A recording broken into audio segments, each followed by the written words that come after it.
Ladies and gentlemen, please put your virtual hands together for your host, the one, the only. It's me! Hi everyone, how are we doing?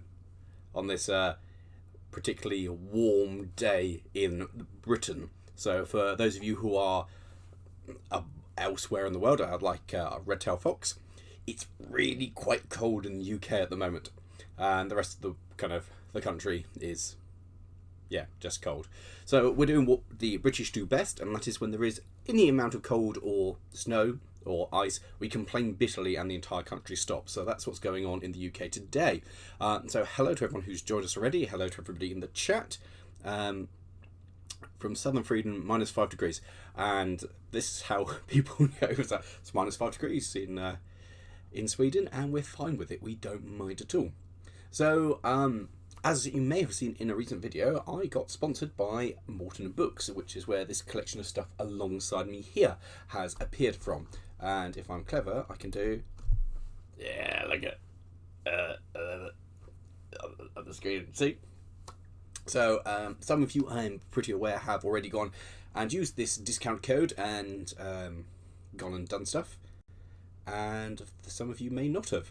So if you do like books, these marvellous technological things here, then you can go over to their website and get 20% off with the code Lawrie20. So yes, anyway, how is everybody? Is everybody well? The plan for this evening is we're going to have a look at the selection of books behind me, because they said what did I want, and I was like, oh, these all look quite good. We're going to open up with Railwaymen of the Welsh Valleys. Then we shall move on to a picture book, because I like pictures. Then we shall have a look of more memories of a Didcot steam apprentice, and then more pictures, because picture book. And then we will finish off with British railway disasters, because I feel that's the best place to end an evening, is by talking about railway disasters. So I think that's well worth a look. I was going to say, what do British people do? That's complain. Yes, I mean that's very good. So yes. Hope we are all well. Also, something for you to consider. We'll say this a few times throughout the stream. I will. But I shall be doing my traditional Christmas Eve stream. So what time works best for you guys, and what would you like to see us do on the Christmas Eve stream? It's one of the things we started in lockdown for people who couldn't necessarily be with their loved ones, to give a sense of community and come together. So if you want to be part of a sense of community and come together, and haven't got anything else better to do on Christmas Eve, we're going to do a stream, but tell me what you want to do, and we'll go with that. Is it just me or the sound a little out of sync? It might well be. Who knows? Don't know. So, anybody else got a problem with it? Who knew Lawrie could read? Well, actually, I've just memorised the bits, Give your brain a rest between the wordy books, yes. Tiny bit. We'll just live with it. It's because it's cold and dark and everybody's on the internet. That's the reason. I want to see you eat 48 cream eggs on stream. Send me 48 cream eggs, Rob, and I will eat them. That is fine. I am fairly sure I can do that. Christmas Eve, can you get out the 00 stuff? Probably. We could do that. Yes, probably. Model engines, as in, when you say model engines, do you mean model trains or the little engines? Well, what a shame we're going to be doing a talkie stream where things matter. So, there we go. Xmas Eve Scalextrics. I do have Scalextrics hidden somewhere. I like the trainer lights. The sound is fine here, even with the horrendous internet. Christmas stream needs something, ended up on fire. We can do live Steam. We can do live Steam. We can do the return to live Steam for a live stream. That can happen again. Are any of the railways doing anything Christmas special? Yeah, I've just come back from Chorus this weekend where we were doing our Santa specials, and I'm at Mid Suffolk next weekend for our Santa specials. And so yes, that's that. Do I like buses? Yes, buses are buses. They are not my favourite vehicle, but I do quite like them, particularly old ones. Who knew Lawrie could read? That is a fair point. I have the books here. I have actually even pre-browsed them to choose some useful bits to talk about. That was clever and advance notice and all that stuff. So yes.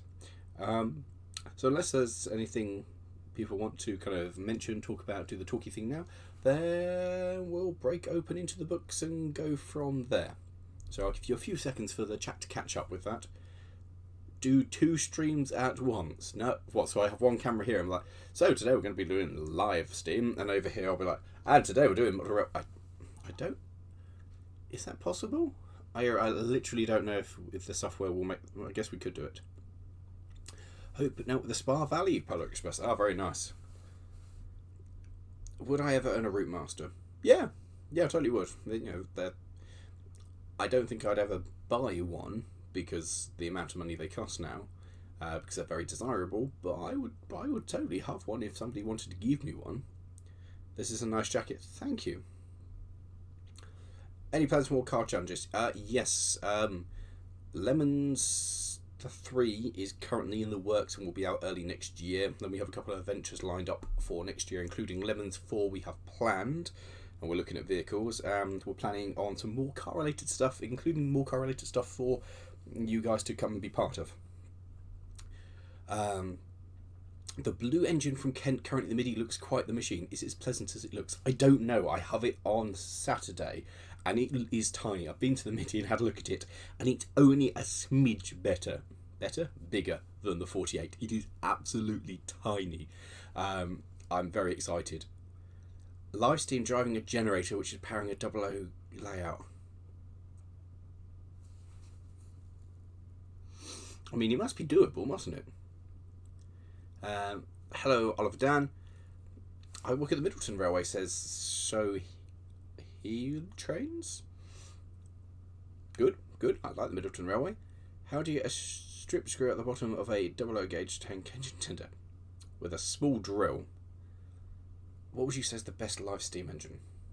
I mean, when you say live steam, do you mean full-size thing? Because if so, a Barclay. Where is the Corris Railway located? It is in the middle of Wales. So mid-Wales, the Nix Valley over from the Talaclyn, just up from the town of Machynlleth. You want to come down Devon? Yes, I do. You're clashing with the Monday Club. Now I don't know what to watch. Hi. Precisely. Well, it depends. The Monday Club has got model railway stuff, whereas we have books. Yeah, real books. Anyway, so assuming there are no more comments or words or those kind of things that you guys want to come out with, I'm going to get rid of that now for a bit because that looks silly. We'll begin with a book. Now, the biggest thing about this is I planned to start with this book here. And obviously this book here I've now stacked another book on. So I imagine it's all going to fall apart. Because, yes. Yeah, so it'll be good. However, go and check out. The Corris is lovely. The Corris is really lovely. We had snow. I was driving up the valley in the snow going, this is literally the best thing I've ever done. We do another video on Bringer and Wormshill. I have another video in the pipeline to come out of there. How did Jupiter get on? You have to find out in the next episode what's broken now, bearing in mind that's ages ago. I mean, that was so long ago that it's coming up to needing testing again. But yes, that will be an update for the next one. And yeah. Good evening. It is cold enough for me. Yes, it definitely is, Chris. It is plenty cold enough. Although today hasn't felt so bad. Yesterday, getting to Corris in the snow and lighting the engine up was very cold. I stood around going, oh, let's get a fire lit. So, on with that, I'm going to move that one. That's going to go on the radiator. And we shall open up with Railwaymen of the Welsh Valleys in 1914 to 1967. I appreciate it may not be the most tantalising title, and but it is quite a nice book. So it's made up of lots of different little bits and bobs, different records and different bits from different people. It says somewhere in here the idea behind it. But yes, including things like the Eastern Valley, and it's a nice blend of photographs. Yeah. Photographs and stories that kind of go alongside it. And somewhere here I made a note of what I want to talk about. Oh, it's the... So bear with me. I've made notes of things with the bookmarks, not terrible torn off pieces of cardboard. Bookmarks. Will there be a birthday stream in Jan? Yes, we'll be doing the traditional birthday stream on the 10th of Jan, and we're going with that. How cold do you have it, Lawrie? It's chilly. We'll be seeing the Ruston 48. Yes, it will be coming up again in the not too distant future. There should be a video coming up on it soon. There is a big update happening with 48, a big update, and it should February, March be a big update, and before that hopefully there'll be a video with it. Hey, Walter Road. So a 52XX failure at Panteg station is in Wales, so I don't know how it is. I recall a loco failure shortly before steam finished. A Newport 42XX failed while working the train of empties for Blenhaven. The Blenhaven line at Panteg station. The loco was taking water there and was about to leave when a wash-up plug in the front tube plate blew out. Must have been quite the alarming thing. The train was made safe and the engine dragged out of Panteg station and left on the siding above the level crossing on the right-hand side. I was the fireman on the loco from the shed that took the loco back to Pontypool Road for examination. It was put on the ash pit. I had a look in the smoke box, and the paint was stripped off. All the paint was stripped off, and it started to rust. The top of the engine was covered in ashes from the smoke box. The Newport crew wondered what would have happened if a backplate wash-out plug, the one in the cab, had failed. Another engine, driven by Stan's person, was sent to Panteg to replace the failed one. Can you imagine the concept of being a locomotive and one of the wash-out plugs just goes, "Nah, I've had enough, mate." We kind of look back on the golden day of steam as, being prime and everything good and right, and you go, actually, you know what, bit dodgy. Evan, we've got no snow at the moment either. It's I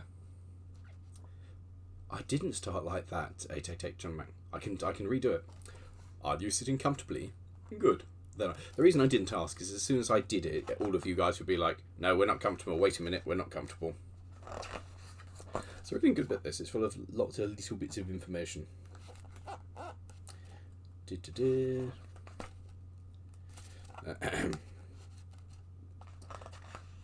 to get distracted by the pictures.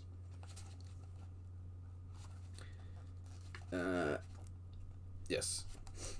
The line to... I have no idea how we pronounce that. Gragdu? The line to Gragdu, and on the... Admittedly, I really shouldn't have got a book that was full of Welsh, should I? Because, I can't do it. To Llanech Colliery was used to remove coal waste from the tips. The first sidings along the branch were 4 on the left for coal for the boilers at Jack Pit. The colliery was used during the war as a pumping station for those at Llanech and Blaneshan. Water from the pit was pumped to a pond and used by the steelworks. The wastewater then went to the ponds for the town forges. The town forge had a little engine to take the materials into the town and the lower forges. On the opposite side, the first set of points was for the pipeworks, which had tall chimneys and kilns. Like this. Next on the right was the sidings for the viaduct colliery, producing fire clay for the brickworks. There was a ramp with a high wall where the fire clay was loaded onto railway wagons running beneath. The level had 6 horses, and then the drams were on a continuous rope. Fire clay from Bucks level went to Cumbran for the brickworks. Clagdu, I'm struggling with the Welsh. Clagdu brickworks, served by the branch, made fire bricks, and they had a good reputation. On the left-hand side of the branch, above the brickworks, was a self-acting incline up the side of a mountain. Quarry stones were brought down from Monk's Quarry to Clagdu and used for pavements. The incline was visible from near the Llanech Colliery, and the quarry on top of the mountain was to the right. There was a passing loop halfway up the incline. Stone was loading onto trams to come down, and would pass under the Robin Hood pub, come to the viaduct carrying the top line to Blunhaven, and pass the Jack Pit on the left to the Branches Fork Junction. So you may have thought, well, why did I tell you all of this? Because in March 1955, driver Alf Bately had loco number 8716 at Galegdu Brickworks, and it ran away. The loco almost ran into the Jack Pit, and then came off the road and jumped across a deep ditch and through a bank about 4 feet high with a fence on top. It landed in the siding at the Jack Pit like a bird sitting on its nest with the bank spoil pushed forward. Luckily, no one was hurt. Alf had opened the regulator when they were picking up the brakes, and he couldn't go forward, so he started to roll back. The fireman was Eric Frey, who jumped off at Glasgow, but Alf stayed on the engine and lay on the floor when the engine came to a halt. Which is brilliant, isn't it? That concept of, I've tried everything, I don't know what to do. And just lie down. So yes. I never come to watch on these streets. Why are you not sitting there with an Irish wolfhound and crackling fire? I had thought about it, but it turns out the Wi-Fi here is not sufficient. I have to use a wired connection, otherwise it just doesn't work. Hi Joe Light Railway. You could have learnt how to speak Welsh instead. I could have, but instead I just go to Wales and drive. I find that a lot better. There is an narrow gauge 1 foot railway called... Oh yes, the Route Light. Yeah, I know where that is. Some nice diesels. It's not my first... audio is low. The audio is as good as it's going to be, I'm afraid. Because it is turned up to max. Is the audio okay for the rest of you? I'll wait. There's you.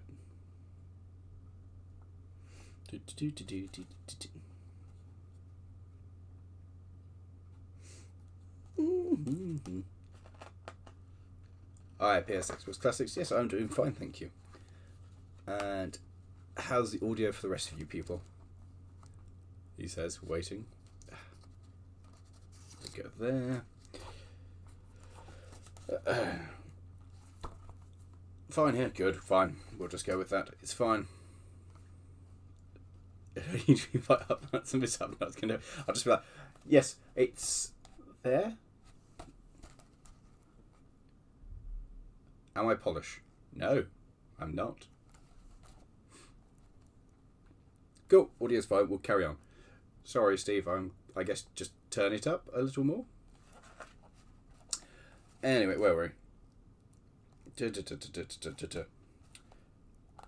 So this was just a section about working on the branches. We worked the Furness morning and the afternoon turns. Newport men worked the rest. Coming down from Furness sidings, you would stop at Tyre Mill if you were not going too fast. A number of times I have been with new drivers on this turn. As you came down to Tyre Mill, you thought you were going to stop, and you didn't. You had your arms out to hand over the single line staff and pick up the next, and if you'd missed it, the driver had to stop. The guard didn't like this, as he had to pick up all the brakes and then re-brake the train. Otherwise you went down to Blunhaven high level, where you had to stop and adjust the brakes to come down to Tallawen. You had 35 wagons with 35 brakes on. You'd work the train with the handbrake, bunker first, and if you started slow, you eased off the brake. You were working, and the driver just sat there, unless you were going too fast, when the driver used the engine brake. At Tallawen, we shunted the goods shed for the Newport men the next morning. You then went back on the train. Shunting at Tallawen in the winter was terrible. There we go. And that was a section for this. So this is a really nice kind of insight into the life of how it was back in the valleys. And I'm enjoying that. I have you on mute. Thanks, Rab. That's great. How is the 106? The 106 is still sat there awaiting me to actually do something to it. Is the video breaking up? I mean, I don't think so. Is the video breaking up? Oh! It did! Very interesting. Yes, I saw that too. I don't know what happened there. Story and playing satisfactory. This is what I call a good time. Good evening. Yeah, good plan.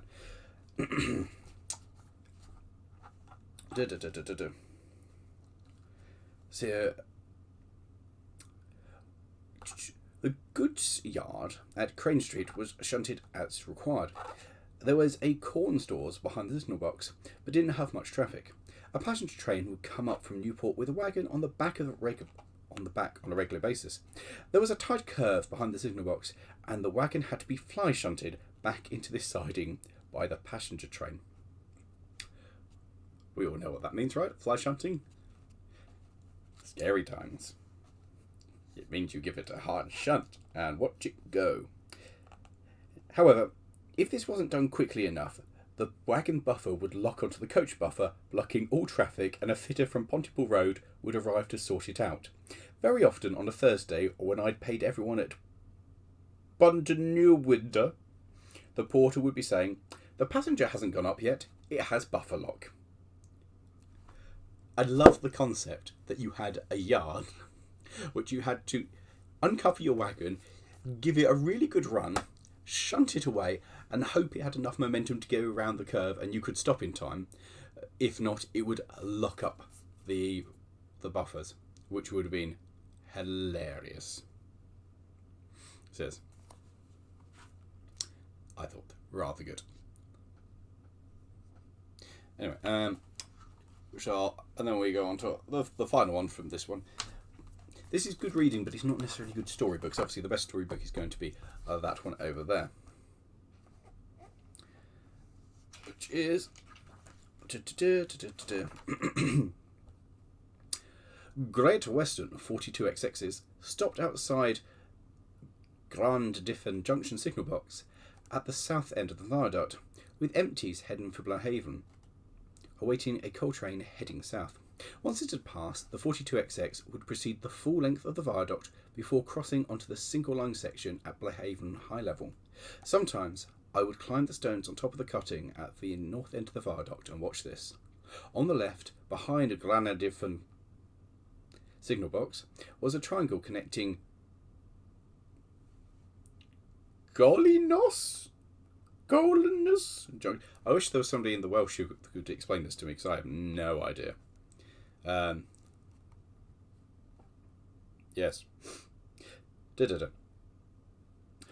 On the left, behind Grandin Defane signal box, was a triangle connecting Golinus Junction to Towan Junction.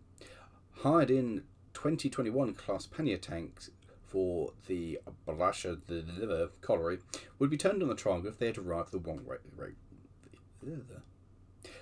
Would be turned on the triangle if they had arrived the wrong way round. There were 3 roads at the south end of the viaduct. The left-hand road was a siding, used by Vipon's engines for pushing full wagons of coal for storage. When I was playing near Albert George's farm at Penarole, returning trains could be seen passing Varteg station, with the engine pulling against the pinned-down wagon brakes. Also observed at the top of the cutting at the north end of a Granadilla viaduct was a 14XX tank engine with autocoach travelling northwards. Little web coal tanks would pull trains of coal northwards from Aberystwyth and Towan stations, and returned with trainloads of coal or wagons full of railway wheel tyres of the big 4 railway companies, as well as solid wheels and axles from the solid wheel and axle plant at Blahaven. This was all before 1941. Anyway, because I can't speak any more of the Welsh, we're going to ignore that and move away. Quick, next book. Yes. That's we did good. So, because words are difficult, next up is a picture book, because our pictures. And I thought showing pictures to you guys like this is a poor way to do it. So I went and got myself organised. Rather than learning Welsh, which may have been a good idea, I went and did this. Da-da-da-da-da-da. So I've collected some of my favourite photos from the book and I put them up on the screen. I mean, I'm impressed. I don't know about you lot. Like, genuinely impressed. So, what we have here is Railways and Recollections, the end of BR Steam. So I like these books that are, all of these are one fun things of pictures from back in the day. And of course, we start off with the standard photo of Barry Scrapyard, where you can look at it and go, definitely a lot of engines there. We were looking the other day, and it turns out I think something silly like 50% of the big engines that are preserved in the UK came out of Barry. It's a silly number. So there we go. You play the fun game amongst yourselves of which engines you can find in there, but there are lots. In the foreground, there's a 28 or a 3800, a couple of merchant navies / Battle of Britain's bullets of some description, and then notable others. Oh, good, look at that. I even made it work when it goes on to the next page. I am impressed. Now, what's notable of these ones down here is the bottom left.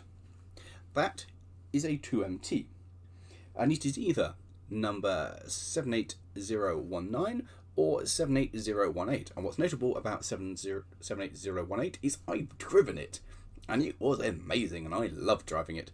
And it's also the locomotive that starred in Snowdrift at Bleakskill, or one of the locomotives. I think 19's what got stuck, and 18 came to rescue it. So yes, did Barry cut up locos? Yeah, they cut up quite a few. It's everyone kind of goes, oh, Barry was amazing, but it was still a scrapyard, and locos were still cut up by the team there. So I love these photos, especially when you can see an engine in a scrapyard and know that it survived and it came on for better days. Yeah. So I think that's cool. So moving on here to, well, it tells you what they are, but it is pictures of back in the day, and I like that. So we have an 8F being passed by, I believe, another 8F, and then a Black 5 being made ready for a day, and then just a nice shot of being on shed. Now, I've only drove 18. I haven't driven 19 yet. I can hope. 2 steam, a standard tank of 9F, and a few Ds got chopped at Barry. I think it was more than that before, though, wasn't it, Rubber Frog? There were a standard tank and 9F were cut up in later days, but I'm sure stuff was cut up before that. Now, this one that I have obviously not managed to scan on the level is Barry again. And then we have 4110, which is that the West Somerset that's just gone for... Is that the one at West Somerset that's just gone to be overhauled? And, yeah. A particularly sorry looking... well, I guess that is the 9F we're talking about that got cut up, because that's looking... very sad, isn't it? That would be it. That would be a cut-up one. I think we're looking through the roof of another loco to see that. It's sad. Oop. To the next one, please. He says, come on, next one, thank you. This photo I particularly like because it's the Norfolk Railway. Back in the early days, obviously, but that is the J15 / the Y14 as it's now. And it's nice seeing it in its very early days. I think that's quite exciting, and seeing it back in the day like that. I mean, it's still got that kind of atmosphere to it now. Again, some Black 5s, and of course the steam engines that survived the ban. When steam ended and BR stopped doing it, the Vale of Rhino kept operating. Stable out their local each room, sent out barriers. Outfall was sent about 55% was saved. Huh. Yes, so trains. There we go. The Vale of Rhino that kept operating in BR Corporate Blue even after the ban. A interestingly scrapped locomotive when there is a very little left of it. It's tragic, isn't it? You've got a front pony truck, and that's it. That's very sad. But I do like the fact that I do like some older colour photos. I think they're quite exciting and fun, don't you? I think they're very nice. And this one, just because it's got the Duke in it, which gives you an idea of what the state the Duke was in when it was bought. I know everything that was in Barry was pretty bad, but yes, it was pretty bad, wasn't it? It's the fact that it was missing a cylinder as well. It's it was quite a thing to rebuild, wasn't it? Carnforth. before my Ruston went there, but still Carnforth. And I quite liked it. Because when it was back in a depot and being at the end, obviously before the preservation things happened, but still a proper depot, wasn't it? Still is, I guess, to a degree. And that loops us round for this book.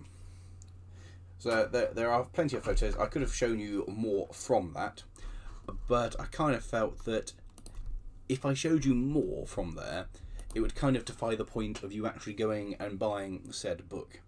And I'm not sure how my sponsor would feel if I was like, hey, this is all the photos in this book, now you don't need to buy it anymore. So what I've attempted to do is to wet the whistle, so to speak. And so, GRI, hello, I see you have met sound strains. Yes, I have. The woodhump list you can find is a great way of finding numbers for ones got away for your own layout. Fair enough, James. Steam or diesel? For me, steam wins from the looks department, but sound is tie. Steam, always. So other scrapyards, yes, but they did cut stuff up, didn't they? So we've had a look at the picture book now, so I suppose it's now... This is... I've actually really been enjoying this, mostly because this one, which is More Memories of a Didcot Steam Apprentice, is that it kind of shows a light on how it was back in the day. And I think that's the big thing. It wasn't a huge... it wasn't as well-oiled machine as you might have thought that it was. And I always thought it was going to be better. I think it's the way that yeah. Just I'm amazed how dodgy it was. Good evening and guten Tag. No, that's good day. I don't know what good evening is. Steamtown Carnforth isn't a thing. Carnforth Depot is now West Coast Depot, so it's not a public depot, but it is still a steam depot to a degree. So this is all part of a diary of a chap who worked at Didcot towards the end of steam. Later I was called to Dave's locker and he said that we had to change the safety valve gasket on number 6910 Gossington Hall inside the shed on number 3 road, so we'd have to keep our heads down as the smoke chute was low and full of ash from the engines. Here, carry this sack, he said, and bought some tools and the gasket that he'd withdrawn from the stores that morning. I said I was sorry about the earlier incident. Trouble is, Dave, I'm not sure at the moment about the men either lying to me or telling the truth, but what good would come out of it, as I knew that I'd been stitched up to him as well as me, and again I was easy meat. But I noted it, and I logged it in my notebook for future reference. But it was not going to be easy working with the pair of them. So an incident had happened earlier. This book is also not PG. There's a lot of swearing in incidents in it. Arthur called me into his office regarding the incident and said he would keep me away from them as much as possible. But sometimes you will have to work on inspection, either with those two or Jack Dearlove would be better, as he will teach you the correct way of doing things. I thanked him. Dave was looking for me up and down the shed while he stood on from the engine's frames, holding onto the boiler handrail. I waved and put up my thumb, shouting that I was on my way. I walked to the engine, and climbing up the steps and hanging onto the footplate handrail, I swung out onto the ledge outside the cab and reached out to grab the boiler handrail near the quarter light window. I heaved my body across close to the boiler side and shuffled on top to the frame, then climbed up onto the handrail, still keeping my body weight on top of the boiler. I took the sack and tools from Dave and placed them on top of the cab roof, where the sliding hatch was situated. There wasn't much room to do the delicate manoeuvre, as the smoke extraction chute was low over the engine. For those of you who have been to Didcot, you can see that there is about that much space between locomotive and the smokestacks. The smoke extraction chute. There's not much room to work. As I slid over the top of the boiler and down onto the handrail on the other side, Dave gave me a span to start taking off the bolts out of the safety valve cowling. Doing as I was told, I worked anti-clockwise while he went clockwise. I collected up all of the small bolts and placed them in the corner of the cab and the boiler together with his. I next got on top of the boiler into the depth of the smoke chute and lifted the cowling off the safety valve, then gingerly walked over the roof of the cab, knowing that there were support struts inside the chutes.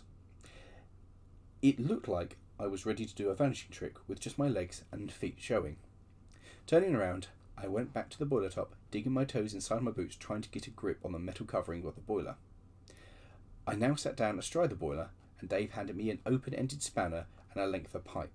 This is that got me the most. The fact that the actual fitters who are meant to be working on have a random open-ended spanner. They don't have as proper tools for this, like sockets or a specific one. It's just like, oh yeah, this is about right. He said to jam the open pipe over the end of the spanner and put some pressure on. While he climbed on the boiler and I pulled, I held the spanner down tight with the end of the hammer shaft. Down tight with the end of the hammer shaft. The nut started to turn slowly, squeaking. I asked Dave if he had any oil over on his side, and he gave me his squirt oil can. I gently wet each nut in turn around the safety valve. Now we were in business as we proceeded around the base of the safety valve.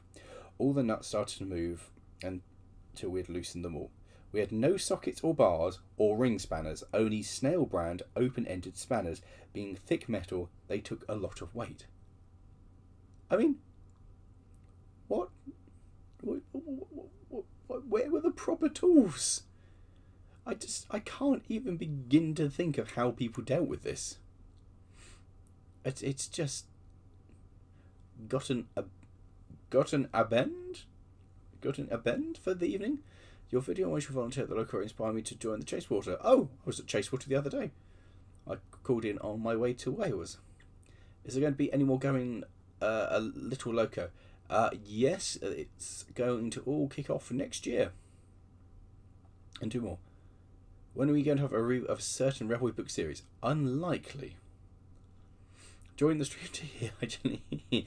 And you hear what you want to hear. But did you not think back in the day, like when Steam was still working, that the fitters in somewhere as prestigious as Didcot, which was still a decent sized shed, that they'd have the right tools, a socket, at least ring spanners? But no, they're just like, yeah, snail brand, yeah, we'll just give that a... We started to undo the nuts, being careful that the heads of the nuts had no rough burrs on them. The spanner was handed back and forth until we'd removed all the nuts from the ring of the valve's base. Next, Dave handed me a small crowbar with a flat edge and a small block of wood. From sitting astride the boiler, I got up and knelt across it. Of course, no harnesses, no health and safety, no working at heights regs, just, don't fall off. He stuck the flat edge between the valve and its base frame and held it while I pulled myself up to a standing position inside the chute looking down. I put my foot on the bar and pressed it down hard. Having the grip now, he got a lead hammer and whacked the valve with force. Suddenly, the valve moved. I stepped over the valve and we did the same thing with the wood and the crowbar jammed in place. I put my boot down heavily, or he whacked the valve again, and this time it jumped up as my boot went down. This was my first encounter standing on top of a boiler. I bent over to miss the struts in the chute, then Dave and I picked up the safety valve together. He walked backwards and I followed, walking over the gap in the boiler top with the studs sticking upwards. I could see all the tubings of the boiler and felt the studs poking into my feet, praying that I would not let go of the valve. My feet inside my boots were blinking, killing me something rotten, while my toes dug into the soles of my boots from the outside of my boots dug into the rounded top of the boiler. We made it onto the top of the cab roof, but as I got up and stretched, I cracked my head on the chute box strut. It blinking hurt, and years of soot came down all over my head. I loved this, just the fact that there was nothing. The engine's under the steam extraction thing, the chutes, and they're just like, yeah, pick it up, get on with it. That's back in the day, isn't it? Just that they get on with it and did it. Yes, it is the late BR. It's early 1960s is when he was there, so it was towards the end, but still.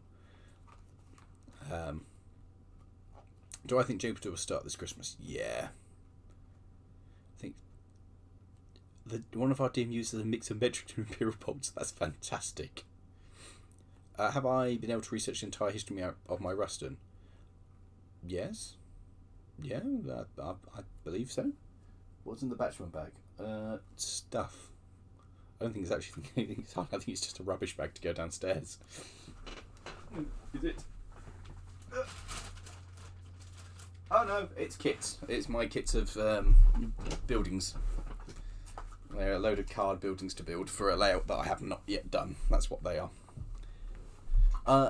Hello Fraser, I'm very well, thank you. So, I know the entire history of my Ruston in kind of broad terms. And I've got all the dates and everything. I don't know what it did every single day, but I know where it started work.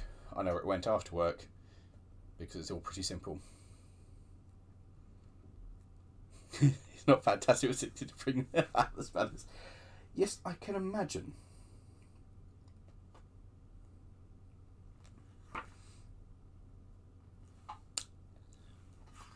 Shall I continue? Are we all happy and enjoying this? Or, I mean, we can do other stuff if we're not enjoying it, but I'm kind of all happy. Want to continue with this story of changing safety valves, or move on to something else? I have got other stories in this book, and then we've got more picture books. I'm really happy with what I've done. And then, of course, then we go on to railway disasters. I've got this all planned out.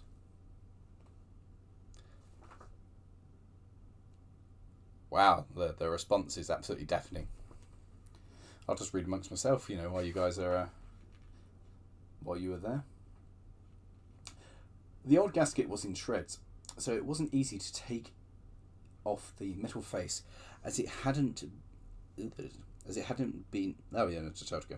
The old gasket was in shreds, so it was easy to take off the metal face if it hadn't been for the 1-inch studs sticking up. I started to drop the chisel, but held it until it hit the gasket, which was fragile, and it broke away easily. Good. Something else, please. We'll do another bit in this. I looked into the sack and found a file. It was slightly better now, as I could use the file to scrape away on the metal face between the studs, until I made the radius face shine, dusting away any old joint. Bits fell down into the tubes and were picked out and thrown down across the concrete floor below. Again, it's crazy, isn't it? There's so little care over. It's in the boiler, we don't care. That's there, we'll just chuck that away. And I looked across to Dave, asking him if he wanted a hand with the valve. No, I can manage, Pat. There's a tin there. Open it up and with this hacksaw blade and spread the manganese graphite paste over the face, please. Firstly, I'd never seen a hacksaw blade that was this big. It was huge, and the teeth had been ground down and sharpened like a knife. I stuck the end of the blade in the tin, then it hit me that I'd wanted to be a makeup artist before I started on the railway, and here was my chance to train. I had the blade in my hand, and I gently started to layer the black manganese paste all over the metal frame, filling in the gaps, thinking what a spotty face this person had. I gently manoeuvred around the studs sticking upwards and filled in the cracks with the sort of muck people put on their skin.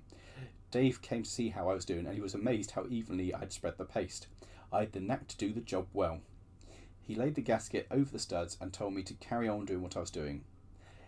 He was impressed, as once again I worked the paste into another wrinkle and smoothed it over the gasket of my imaginary face. Now, Dave said, "Ready to walk backwards, Pat? As long as you guide me over those studs." Again, my feet dug into the boots that were like magnets, digging into the metal covering the boiler. As I shuffled backwards with my head down, looking at my hands, holding the safety valve with the tightest grip. If I fell sideways, both of us would fall 15 foot to the ground. Now I felt the studs jarring the insoles of my leather boots. I had to step over them, still holding the safety valve.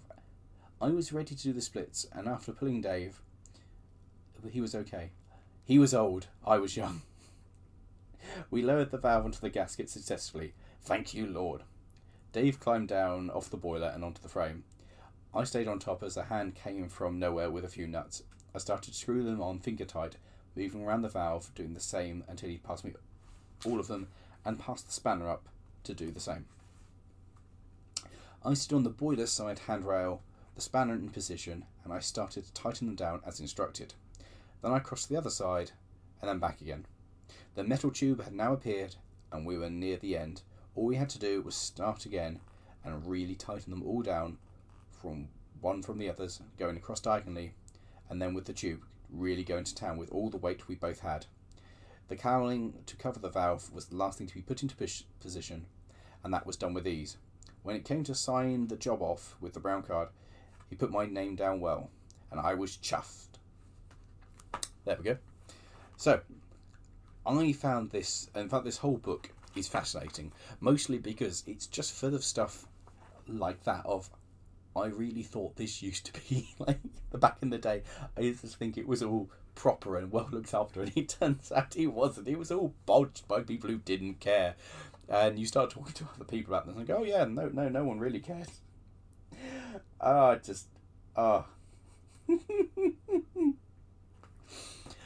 you want another story out of this, or it was a haul? I think 69.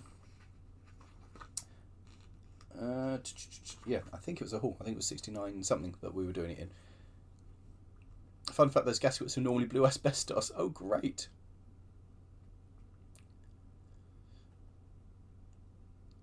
Is the heroin was? Yes, it is. James Hardy, it is. So much cake. I know, right, Matt? With your volunteering at multiple history, what's the most interesting person you ever met over the years? Probably Sir William.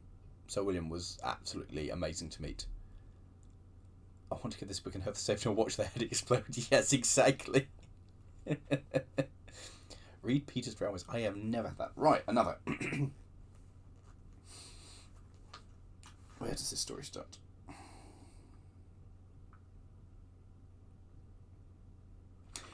Packing the pistons on both sides of number 6868, Pethros Grange, was part of our job. Jim on one side and me on the other. We removed the two nuts that held the piston and valve glands. These had to be removed, and with the corkscrew-like rod. It was pushed into the old graphite packaging, twisted and removed. This had to be done 3 or 4 times with the rain pouring down. I got under the engine's frame for a bit of cover. I had to pack the gland as well, and that was leaking steam. Now I had to put the packing around the piston shaft, measuring it by eye. Holding it into position with my fingers, I measured the length I wanted, placed it into the sliding bar frame, and with the hammer belted it hard until it broke. Twice more I had to complete this, and then push one graphite packing into the gland at 12 o'clock, knock it into the gap with a flattening bar, another at 3 o'clock, and the last at 6 o'clock. There was no gap between each piece that would allow steam to escape. Having completed the packing and allowed the glands to compress, the nuts could be placed back on the threaded studs and tightened up properly. Again, I love the finesse in this. It's just hit it hard, just shove it in there, hit it hard. I hoped Ted Powell wasn't looking over my shoulder. Matt ran to the stores like a headless chicken for the spares. Sometimes a driver or fireman left the metal cap off the sand pipe on top of the frame, and the rainwater flowed into the sandbox. To clear the sandpipes, people would frequently hit them with a hammer, and that flattened them. The best way was to remove the cap and get your hand and arm into the box, scraping out all the wet sand in handfuls and throwing it out onto the concrete floor.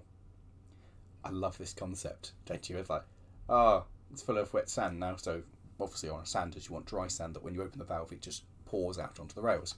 Wet sand doesn't do that, so the poor bloke having to sit there and just scoop it out with his hand, being like, this is awful. Oh, we'll turn that off again. Yes, turn that off. That's been on for long enough. A Princess Anne was destroyed. The Harrow crash in the last couple of months. But yes, from the rebuild. Yes, it was, wasn't it? It was the clan packers. There was because there was back in the day in Swindon works. There was Swindon disease, wasn't there? Where people from Swindon just got this coughing illness and died, and people didn't know what it was, but it was epidemic in Swindon. And eventually it was definitely the people doing the boiler lagging would get Swindon cough because they were lacking the boilers in asbestos. I went to the sand hut and refilled the box with clean, warm with clean, warm, sharp sand. The result was much better than smashing the pipe with a hammer. Some fitters couldn't fit in a bucket. The new sand would be tested and proved on icy or greasy rails if the locomotive was slipping on an incline with a heavy train. Slipping might mean that the axle would need a visit to Swindon Works and an entry against the driver on his records. Which is something I think we forget, that if you were a bad driver and your actions resulted in the locomotive being damaged, you'd be reported for that. We kind of assume that it all went well. We worked continuously, one engine after another. Now mogul number 5337 was ready to proceed out of the shed, and the driver shouted that the gauge glass had broken. I went down to the stores and asked for a glass boiler tube with rubber O-rings. Jim looked up at me on the footplate and asked if I could manage it. I said I could. Yep, okay, he replied in his native Hungarian tongue.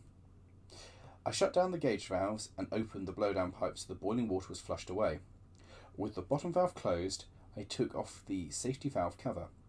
I had a spanner in my pocket and I held some cotton waste over the tube and hit the glass. The bits flew into the cotton waste.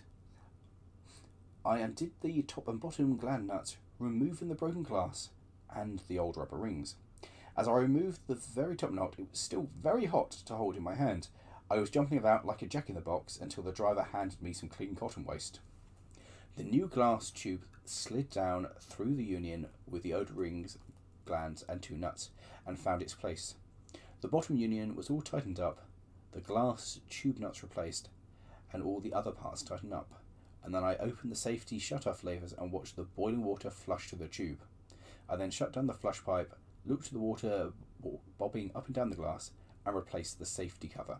Now, the thing that terrifies me about this, more than anything, is that he's done all of this with a live steam engine, so there's pressure behind that, and didn't put the cover back on before testing it, because when you change a gauge glass, you have cold glass, and then you suddenly introduce hot steam and water behind it. And what will happen if you just turn it on is the gauge, the piece of glass, will not be able to cope. It will just shatter again. So you have to rush the allow the steam and water to rush through it with the drain open to warm that piece of glass up before you allow it to sit with the water touching it. So he's done that. He's warmed it up and then turned it on and gone, yeah, that's a good one. He's not rushed put the cover back on it to protect it first, to protect his eyes from exploding. I love that. Changing the tube gauge only took a couple of minutes. The shed foreman wanted the two engines off the front of the shed. My mogul blew its Great Western whistle, so I got off the footplate a bit smartish, or I would have gone for a ride. Now, personally, I would have gone for a ride, because I think that's quite good. Now, I think my favourite chapter in all of this is just this one that says mishaps, because you look at it and go, oh. Yes, gauge glasses are nasty when they pop. I just find it amazing the guy was like, yeah, we'll just turn it on.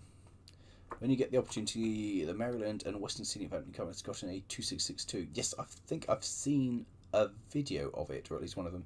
Hello, Enderplant. Had a gauge glass bursting with no cover on. Picking powder of your ears and fun. Yeah. Always have the cover on. Yeah, always have the cover on. It definitely. Now, the thing that amazes me most about this particular one is the way that it opens up with mishaps and accidents were common around the shed, and there were a lot of larking about the young farman got away with. And I mean, guess I shouldn't be surprised, but it's again that thought of back in the day of the golden age of railways, and I know this is towards the end of it, but the fact that there was a lot of things going on, I suppose, to a degree, there still is on. I've heard stories of today's railways that we know stuff that go on in the background, and we know that stuff does happen that we don't know about. Anyway, one day there was an engine standing at the coal stage, one of the ROD, a Railway Operating Division, 2AOs on loan from the LNER. The regulator was fitted in the horizontal position, and the Westernmen did not like them. They were horrible to work on. 4 firemen climbed on board to drive her to the turntable, but she was short of steam after the fire had been dropped, and only had 90 pounds of steam. Not much for that old engine, and the water gauge was showing just below 3/4 full. They talked between themselves of how they were going to turn the engine and drive her back to the top of the shed, pull the points and run her down number 6 road. However, it never happened as they planned it. The youngest fireman, a Cockney lad, was elected. He pulled the regulator and nothing happened. Placing 1 foot on the boiler face and 2 hands on the regulator, he pulled with all his might. Suddenly, the engine surged forward and slipped with a roar, the chimney spurting black sooty water like a column of volcanic ash out into the atmosphere. As the engine started to run, 2 firemen leapt off either side of the footplate, leaving the Londoner standing at his post, not moving or quivering quite yet. Looking out the side window towards the turntable, he saw another engine, number 2226, a Collet 060, being turned. The driver and fireman stood in amazement, seeing the ROD coming towards them at a rate of knot, with the turntable sideways on. Suddenly, the driver saw the 2 boys jump off a footplate at the last moment as the engine went into the turntable pit, with the nose embedded and the steam cocks on both piston housings broken and off, steam surging into the air and the boiler water surging out into the ballast. All the railwaymen within the vicinity ran down to the table at the bad news travelled. Then the laughing started, with the nudging and shaking of heads. One person said it looked funny with its nose in the ballast and the tender slightly over on its side. There was plenty of advice of how to get her out, but the fitting shop foreman, Bill Young, just ignored them, having his own thoughts of how to deal with the situation. Now, I like that, because it's not an 8F, that's the other thing, isn't it? It's an LNR 06. But I like that, just like, you had a group of lads being like, yeah, we know what we're doing, oh my god. So, yes. Just went through the railway station on Morton's website, and I have... but you do get 20% off, Charles. That's the important thing to go for. I should send you some Australian railway books. Sure, go for it. I can read Australian railway book story time. Wasn't a steam locomotive left spinning in the wind on a turnboat on the settled to Castle? I believe that happened. It's a bit more... Reminds me of the incident described in the Dutch book of someone who became one of the last steam workers on the Dutch railways. Oh, really? That sounds interesting. Hello, Kim Valley Garden Design. Sorry I'm a bit late. No worries, you haven't missed much. That is after the discount. Oh dear. Please go ahead, Charles. There goes another 04/what. The apprentice fireman, as the apprentice, he overfilled the boiler in the shed and the engine primed his drove out the shed. Nice. Apparently it shot forward into the yard even with the regulator shut. Yeah, well, once it primes, it will pick up, and then it becomes a pain to try and shut it. Charles, just so you know, on the screen now, they're just, that will help. Yeah, that thing. Yeah, that will do. That will make it all run. Good evening, David. How are you?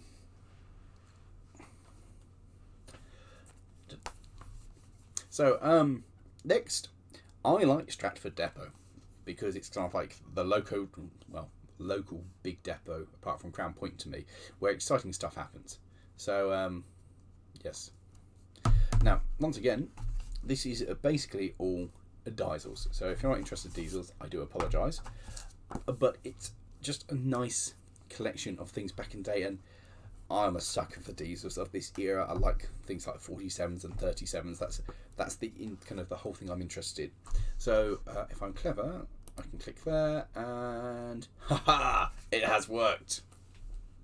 Clever me. I have already put the code in silly YouTuber. Well, thank you, Charles. Well, thank you. If you wouldn't mind keeping the code and just buying all of those, that would look really good for future sponsorship deals. Just saying. I spoke to a guy who dropped a WT's tender in a turbo pit in the someone moved the turntable without telling me.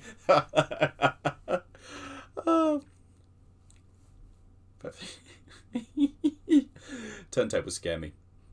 We were using the traverser at Chorus at the weekend, and that, even though I know it's locked in place, I've seen it's locked in place, I'm still scared of it. So, Stratford Depot locomotives. It's just a collection of diesels around the works, some of them in the works, having worked on it, and what's really good is it's full of all these notes. So everything, you've got a little story attached to it that tells you what's going on, and I find this a great one because it's more than just a picture. There's a whole little bit of a story with it, and it just makes the whole book a lot more personal when you actually know a bit more about it. And what impresses me most, actually, is genuinely the fact that the guy has the notes. He has enough notes taken with his photos to be able to write this much information with it. I think that's just... yeah. I am genuinely impressed with that. It does have some wonderful photos. This one here of the 47 in southeastern livery, having works done, that's pretty iconic, isn't it? That just sums up an age, and it looks proper smart. I like that very much. And again, also the 08, that looks proper smart, doesn't it? X Works, very nice. Even got the white tyres painted. I am impressed. Whoops, go back one. I pressed the button twice and it moved twice. The 45, I think this is. Correct me if I'm wrong. That looks a little bit tired, doesn't it? It's obviously had some issue gone in. In fact, if I look at it, the photo in this, it'll tell me what it is. Give me 30 seconds, because I think it was a fire or a crash. Can't remember. That's the 08. There's lots of crashes in here, because obviously that's where locomotives that were damaged got sent. Damage. Go on. Where are you, you epoxy thing? Scrap. That's a loco. Wait, I've gone past that picture already. Where is it? Just talk amongst yourselves while I go through looking for this one, because I can't remember what had happened to that one.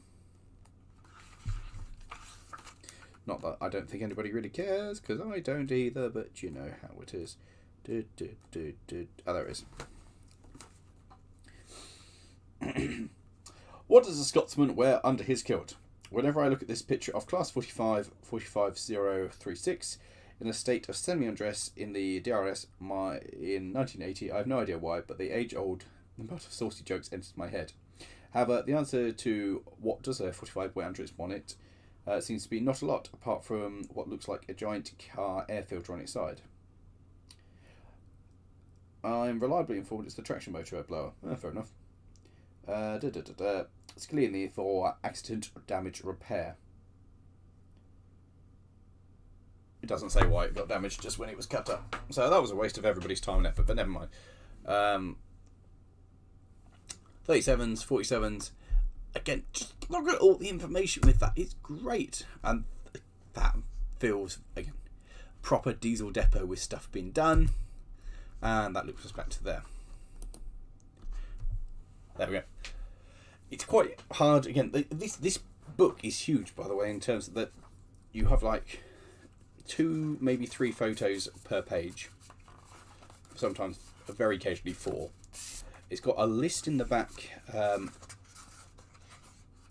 index of locomotives, so you know like what's in it, and it is 191 pages of photos. So if you're into your diesels, actually this is really good. It's just pleasant flicking through and learning a little bit of the history back in the day and what was going on. I think that was very good, very enjoyable. I'm going to take that off again now.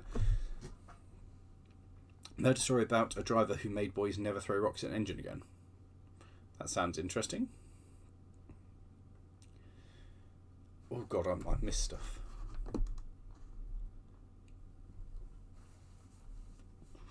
What have I missed? Read that. Modified industrial tanks. Whilst Stephen walked through the schedules. Yes, they do that. That's why we check everything when we get on the footplate. I still call him deadly because he dropped the 03 a few minutes later. Right. Isabel finds a home. Is that one of the little engine books? Yes? No? I remember the tale of the local show with refers to the record safe and built a steam push. Yep. It does. It was on fire. It does look as fun, but anyway. What you've all been waiting for. British railway disasters. This is quite good. Right. So, are we sitting comfortably? Now I wait for the comments. Because if you are, we'll begin. Oh, God, keep the thing. Yeah, other people can switch in.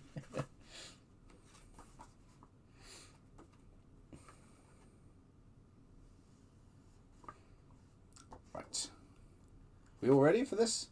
Ready for disasters? Because there's a lot. I think the table of contents is disasters we can talk about, but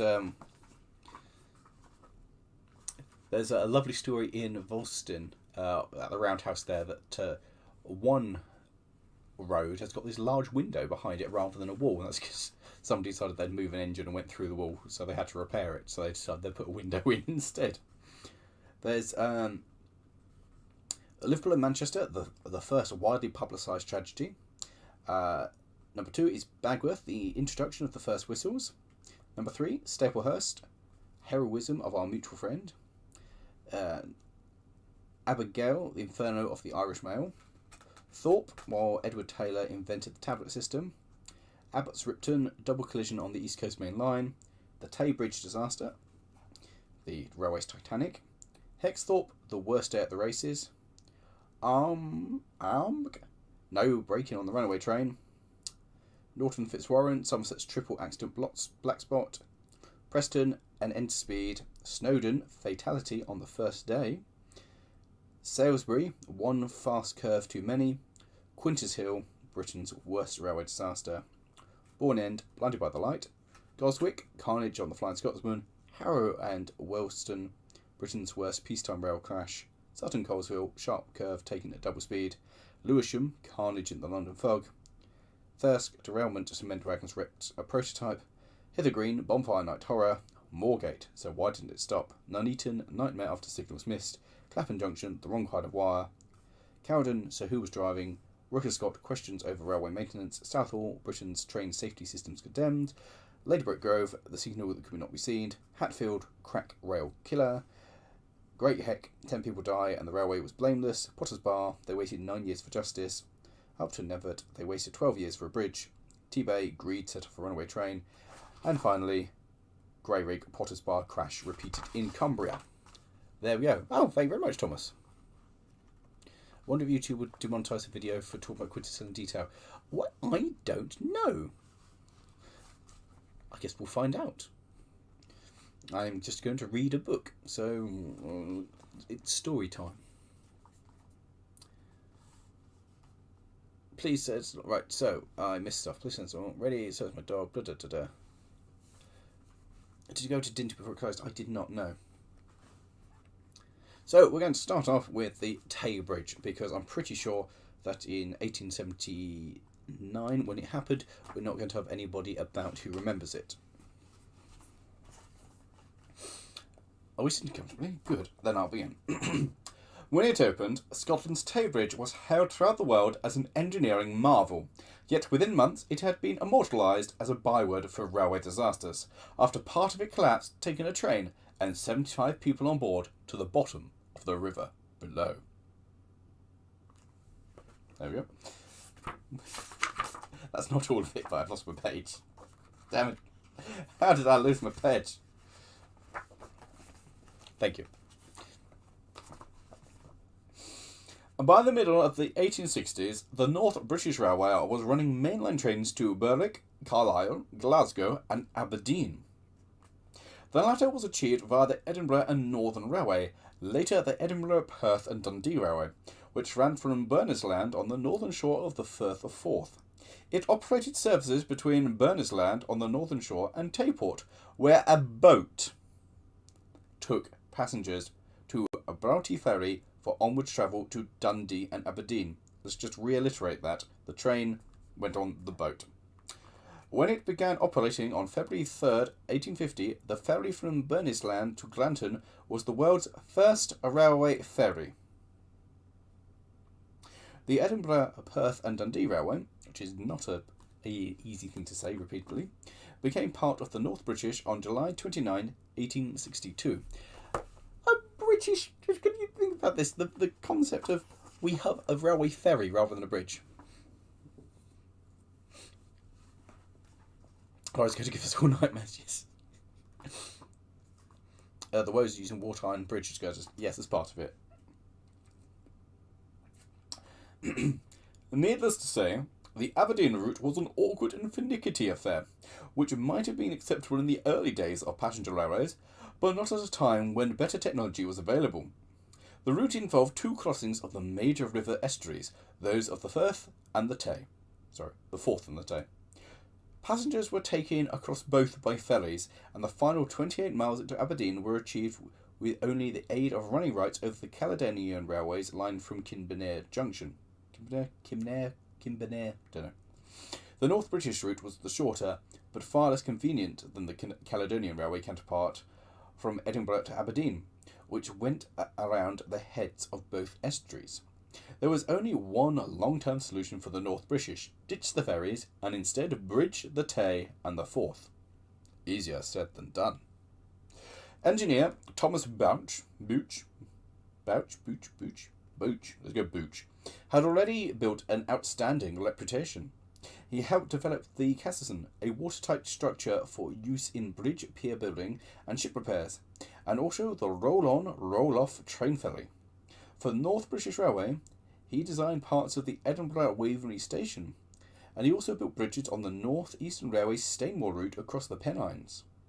He first approached the Edinburgh and Northern Railway in 1854 about bridging the Tay, but money was not available. However, a decade later, he was working on plans to cross both the Tay and the Forth. In 1869, the Tay Bridge scheme was revived as a separate undertaking. The North British invested heavily in it, despite public fears that, firstly, a 2-mile crossing of the sea could not be built, and secondly, that it would not last. The company's shareholders, however, backed it fully, and Bouge was appointed designer and overseer of the project. How are we doing? Good. The North British Railway, Tay Bridge Act, received royal assent on July 15th, 1870, with the foundation stone laid on July 22nd, 1871. Bush drew up a lattice design combining cast and wrought iron. The design was well known, having been used first by Kennard in the Crumlin Viaduct in South Wales in 1858, following the innovative use of cast iron in Crystal Palace. However, the Crystal Palace was not as heavily loaded as the railway bridge. A previous cast iron design, the D Bridge, which collapsed in 1847, failed because of poor use of cast iron girders. For those of you who don't know what's coming up next, dun dun dun. Bouche's bridge was to be supported by brick piers resting on the bedrock, shown by trial borings to lie at no great depth below the river. At either end of the bridge girders were deck trusses, the tops of which were level with the pier tops, with the single track railway running on top. However, in the centre section of the bridge, the high girders, the bridge girders ran through the trusses above the pier tops, with the railway inside them, in order to give the required clearance to allow passage of ships sailing into Perth. However, the bedrock actually lay much deeper than Bush had ascertained, and he had to redesign the bridge, with fewer piers and correspondingly a longer span girders. Again, this is where things went wrong. The new pier foundations were constructed by sinking brick-lined wrought iron caisons onto the riverbed and filling these with concrete. To reduce the weight that these had to support, Bush used open lattice iron skeleton piers, each pier having multiple cast iron columns taking the weight of the bridging girders, with the wrought iron horizontal braces and diagonal tie bars linking the columns of the pier to give rigidity and stability. The basic concept was a standard practice of the time, but with the Tay Bridge, the pier dimensions were constrained by the caisson. Caisson, I don't know how to pronounce that, but we're going to find out. Oh boy, it sure would be nasty if something bad happened to the bridge. I know. It all seems so positive. He's doing such a good job. There's no foreboding in this at all. Hopkins, Gills and Co. of Middlesbrough, which had previously worked with Bush on iron viaducts, and of which his brother was a director, built the bridge. The firm was in financial difficulty and began liquidation proceedings in May 1879 before the disaster. Good start, right? Firm in liquidation, build the bridge. Couldn't possibly go wrong. Oh, hello, Sam.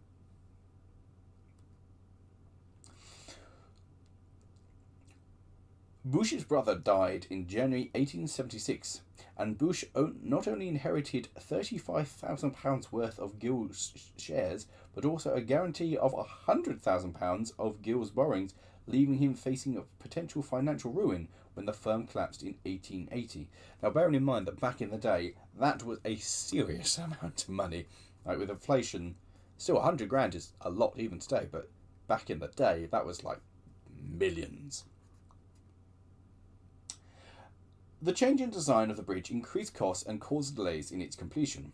Matters were made worse when two of the high girders fell when being lifted into place during a gale in February 1877, which really, when you think about it, should have been a warning, shouldn't it?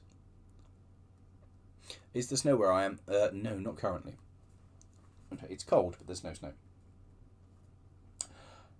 The finished bridge consisted of 85 spans, and at the time it was the longest in the world. The spans carried a single rail track. 72 of these were supported on spanning girders below the level of the track, while the remaining 13 navigation spans were spanning girders above the track. The first locomotive crossed the bridge on September 26, 1877, carrying local VIPs and senior railway officials. A Board of Trade inspection was conducted over 3 days of good weather in February 1878, and the bridge was passed for use by passenger traffic subject to a 25-mile-an-hour speed limit.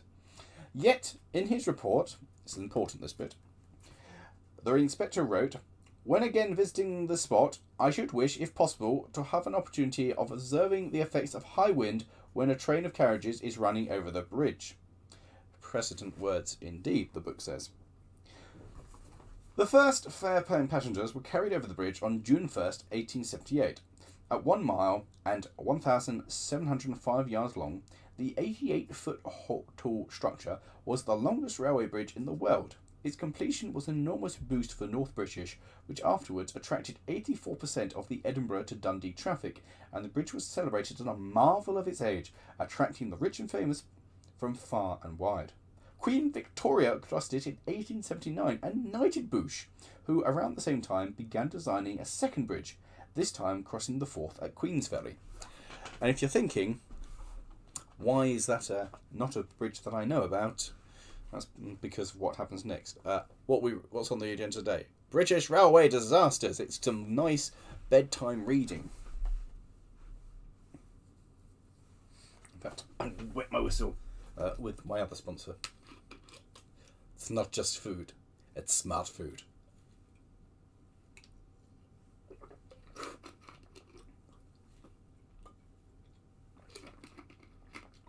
You know, they're actually quite good as well. I'm not even being paid for that one. Where was I?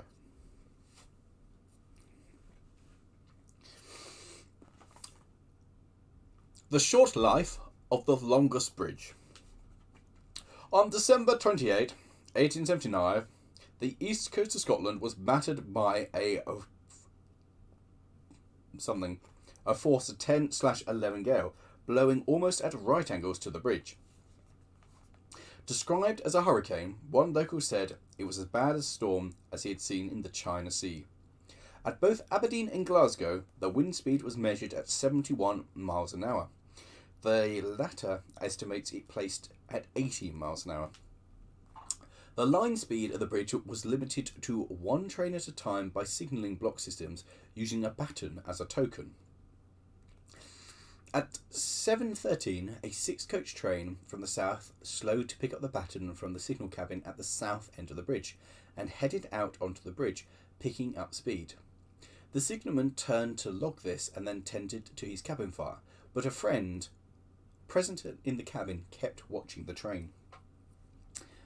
For those of you with a nervous disposition, I would stop listening now.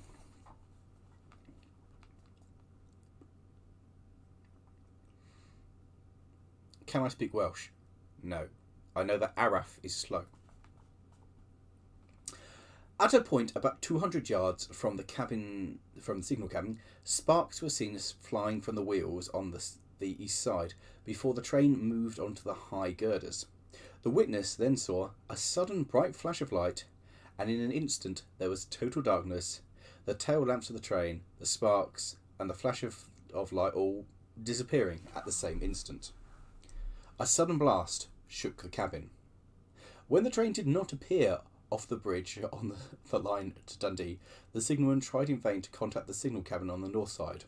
All communication had been lost, as the block instruments were dead. The bridge had taken the full force of the strong side winds, and the centre section, the high girders, had collapsed, taking the train with it. A sailor on board the training ship Mars, which only a few months before had fired a salute as the Queen's Victoria's Royal train had crossed the bridge, saw the lights of the train and heard the blast. He saw the gap in the bridge and no signs of the train. At first, it was hoped that the train had reached the opposite bank, but the truth began to dawn. Firstly, when mailbags were washed ashore, and when a fisherman found a carriage ventilator and a Dundee and Burnstown destination board found in the sea at Tayport. Daylight broke to show that the entire section of the high girders from Pier 28 to 41 had vanished. All passengers on board, some of them having travelled from King's Cross, died. It's estimated that 74 or 75 people lost their life, but nobody ever established the exact number. Only 46 of the bodies were ever found, while some were never identified. The approximate number of the victims was established by painstaking examination of the ticket sales. 56 tickets for Dundee had been collected from passengers on the train before crossing the bridge, but season ticket holders, tickets from other destinations, and railway employees would have added to that figure. Divers exploring the wreckage later found the train in the river still within the high girders, with the engine inside the fifth span of the Southern 5-span division. So, Llangollen rather, isn't it? Not Llangollen, it's Llangollen. So, the bridge collapsed with the train inside the section, inside the bridge. So the train went in it, and it just all went thump. So those of you who guessed it, yes, it did all, didn't it? The disaster sent shockwaves through the country and the Victorian civil engineering sector. A court of inquiry was established in a bid to establish the reason for the collapse. The court heard that the masonry of the pier bases showed poor adhesion between the stone and the cement, whilst the hold-down bolts to which the column bases were fastened were poorly designed and had burst through the masonry too easily. On the southmost fallen pier, every tie bar at the base of one of the columns had a packing piece fitted. Bush said that while 20 psf design pressure pounds per square foot had been discussed, he had been guided by experts to assume £10 and therefore had made no special allowance for the wind loading. After hearing expert evidence of defects in the workmanship and design detail, it found that the fall of the bridge was occasioned by the insufficiency of the cross bracing and of its fastenings to sustain in the force of a gale.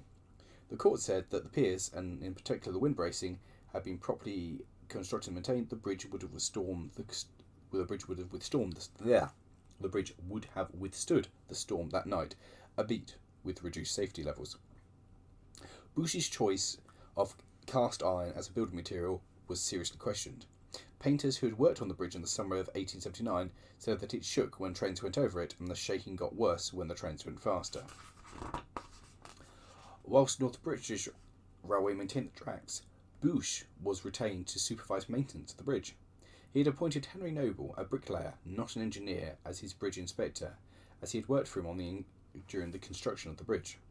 When checking the pier foundations to see if the riverbed was being scored from around them, Noble had become aware that some of the diagonal tie bars were chattering, and in October 1878 had begun rectifying this.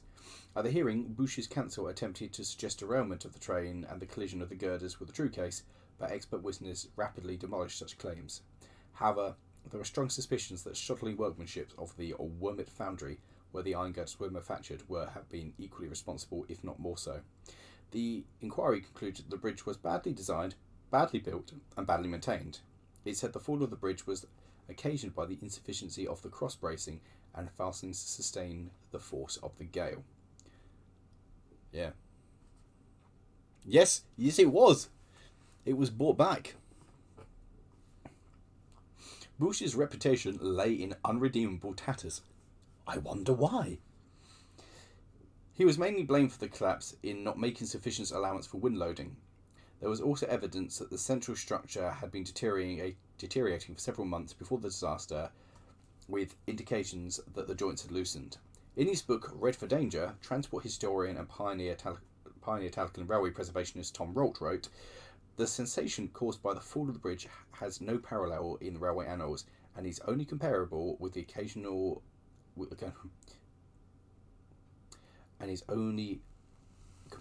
only with the occasion of the loss of the Titanic many years later." Bush's hopes for being allowed to rebuild the Tay Bridge were understandably dashed. The Board of Trade set up a commission to consider what wind loading should be assumed when designing railway bridges. It recommended that structures should be designed to withstand a wind loading of 56 psf. A new steel Tay Bridge was built by the North British Railway, 59-foot upstream of the original, under the direction of William Henry Barlow, who had engineered the Midlands Railway London extension and designed its London terminus at St Pancras. He also helped complete Isambard Kingdom Brunel's Clifton Suspension Bridge 4 years later, after the Great Western Railway engineer died. I've been there. Barlow sat on the commission that investigated the cause of the Tay Bridge disaster and designed the replacement, with his son Crawford Barlow as the engineer. The new design was used a larger monocoque piers to support a double-track railway. The brick and masonry piers from the first bridge was kept as breakwaters for the new pier upstream. William Arnold and Company of Glasgow built the new bridge, with work starting on the 6th of July 1883, and the bridge opened on July 13th, 1887. Bush had also been an engineer for the North British Arthroth and Montrose Railway, which included an iron viaduct over the South Esk. Examined closely after the Tay Bridge collapse, the viaduct as built did not match the design, and many of the piers were notably out of the perpendicular. After vigorous tests with stationary and rolling loads over a 36-hour period, the structure was seriously distorted and pronounced unsafe. Basically, he didn't do a very good job. Oh, thank you, Bugrax. That's very good. That's very kind of you indeed. That will buy me another drink. Or maybe something else. I don't know. Maybe a burger.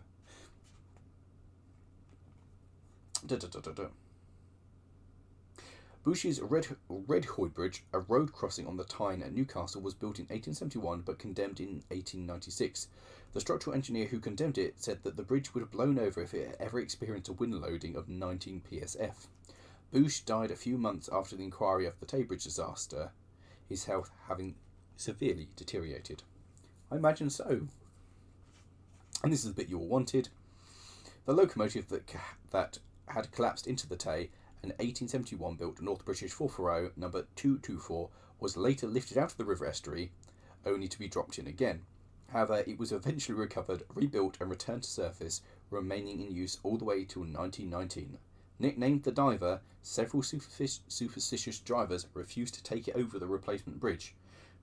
The disaster remains one of the world's most famous bridge failures, and is still one of the worst structural engineering fails in the British Isles. Historians still debate about the actual cause and whether Bush was blamed to a greater extent than he should have been. There we go. How was that? Another thing after Clapham Road crashed. Oh yeah. That's it. That's in the book.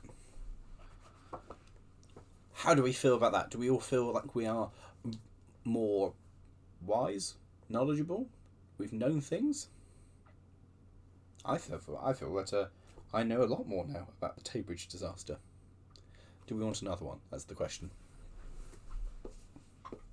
I'll just sit here. That's fine. While you talk amongst yourselves. Take another drink of my drink.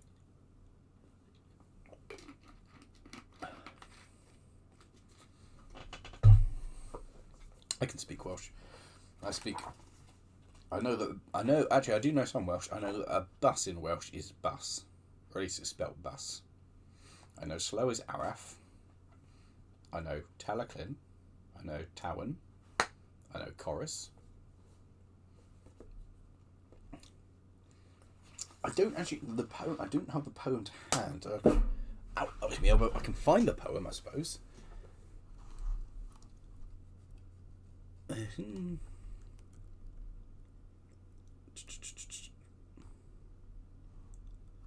want more. Unfortunately, I knew this. I should require another. Fine. What's the poem? Tay Bridge Disaster Poem.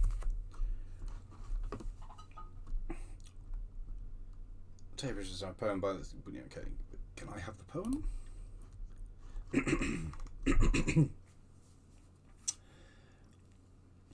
Right.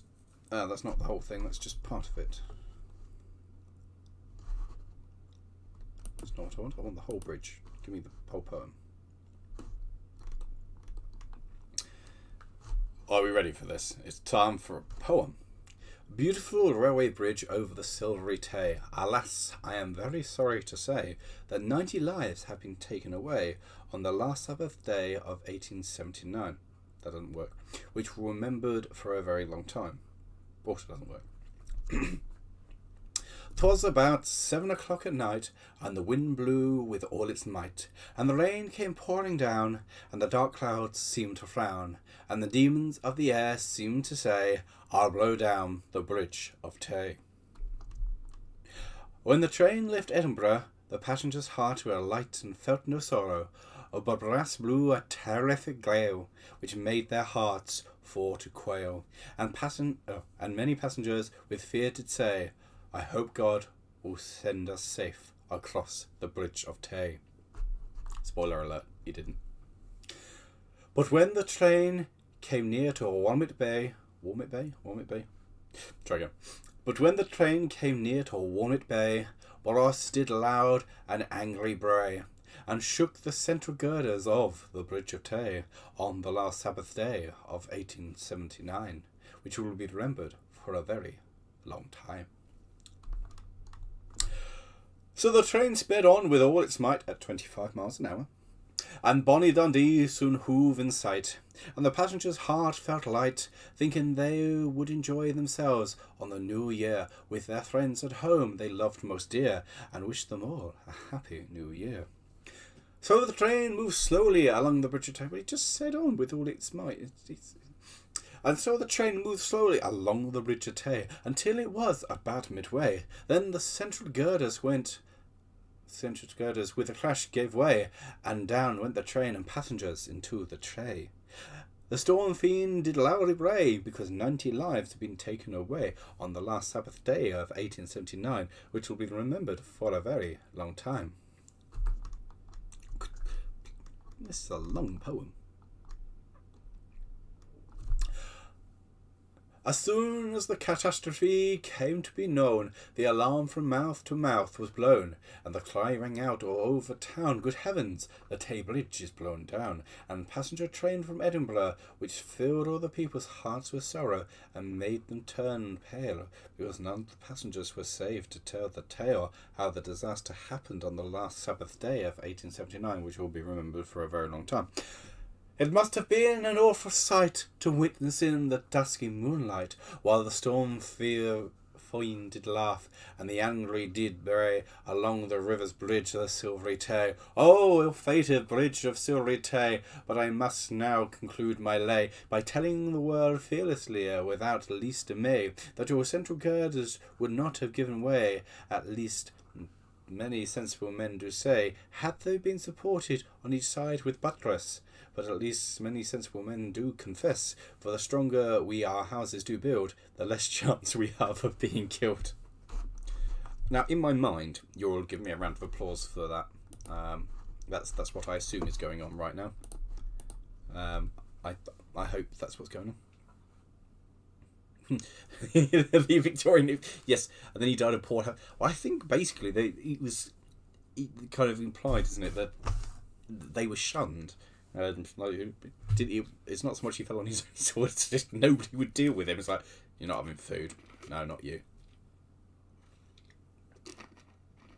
I've been to Aberdeen now full time. You do watch for us after the bridge. Oh, do you? Thank you, Luke Sloker. That's much appreciated. I feel much better. Do we want another disaster? Is that what we want now? Slow cat from Taggart, thanks. I can see you being so sarcastic with that. Yes, I saw there was a direct one to Carlisle. Would you like a story? Chapter 22. Shall we skip to chapter 22, ladies and gentlemen? Because I am ready.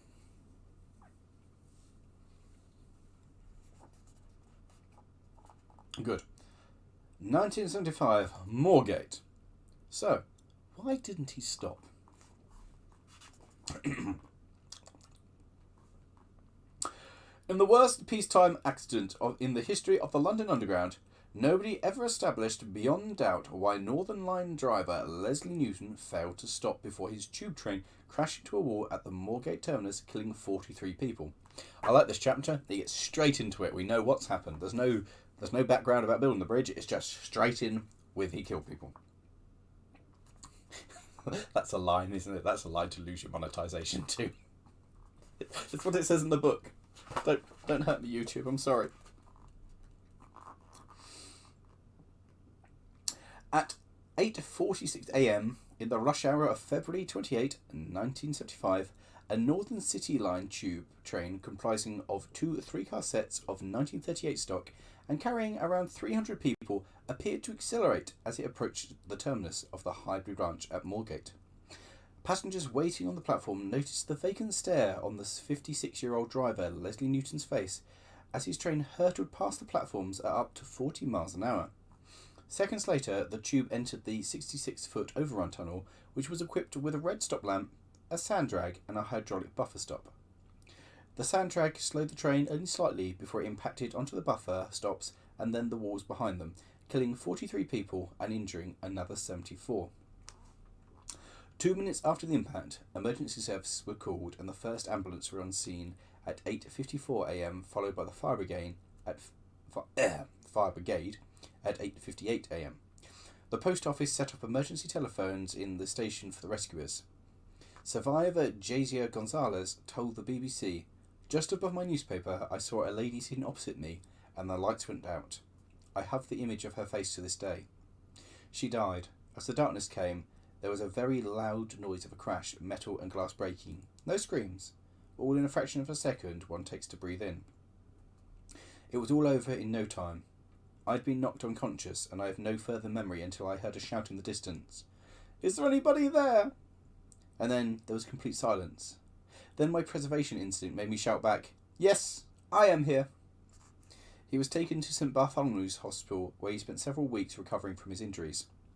It took 13 hours to free the last survivor, and the final body to be recovered was that of the driver more than 4 days later. Normal services did not resume until 10 days after the crash. The Department of the Environment report on the disaster was published on March the 4th. It stated that no fault had been found with the train during tests.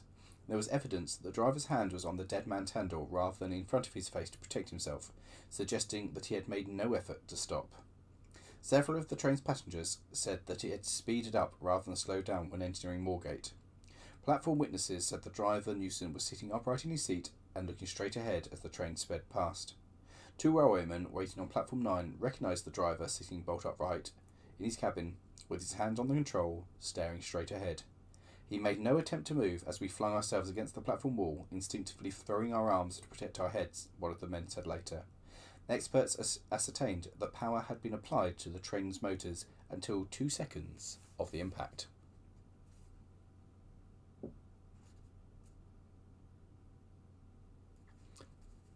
We're already on Moorgate. Did you fix the red thing's batteries? It's in hand. I hope so. I hope they're going to be better. We'll find out. Disaster not more. Oh, I'm reading Moorgate. I've already started Moorgate. So, what went wrong? Why did driver Newson not react? That question is still being asked today. He'd worked for the Underground since 1969. A post-mortem examination did not find any evidence of incapacitating medical problems such as a stroke or heart attack. Analysis of the post-mortem showed that the level of alcohol in the level of alcohol level in his blood was 80 milligrams per 100 millilitres, the same as the limit for car drivers. However, a definite conclusion could not be reached as to whether this level was a result of drinking or the process of decomposition, as it had taken so long to recover his body. Evidence to the official inquiry have raised the possibility that the driver had been affected by conditions such as transient global amnesia or alkinesis with mutism, where the brain continues to function and the individual remains aware but not able to move. Yet there was no evidence to indicate either condition. Driver Newson also had £270 in his pocket, which he was hoping to use to buy a car for his daughter when his shift ended. If he had taken the trouble of getting the money out of the bank or other safekeeping, then why would he have taken his own life? City of London coroner Dr. David Paul returned a verdict of accidental death, and the Department of the Environment report found there was insufficient evidence to say if the accident was down to a deliberate act or a medical condition. By pure coincidence, Sunday Times reporter Lawrence Mark was sent to cover the crash on that dreadful day, and making hourly calls to the police emergency helpline for relatives victims, fearing that his 68-year-old father might have been a passenger. Yet at the time, there was no record of a Bernard Marks on the casualty list. Lawrence went home but did not sleep, his mind gripped with fear. At 11 a.m. the next day, a police constable knocked on his door, came in, sat down, and said the body of his father had been recovered and removed from the crash at 4:30 a.m. Lawrence Marks spent nearly a year investigating the crash and spoke to numerous witnesses and people involved, from the coroner to the driver's widow and his daughters. He presented a Channel 4 documentary, Me, My Dad and Moorgate, broadcast on June 4th, 2006, expressing his then long-held personal belief that the crash was suicide. Looking in detail at the inquest report, he unearthed a claim that the driver had overshot a terminal platform by a carriage length a week before, highly unusual for a well-respected railwayman who was known to be meticulous. It was hypothesised that the driver might have lost concentration or have become confused by the similar design of the stations in a 2009 episode of BBC Radio 4's In Living Memory. There we go.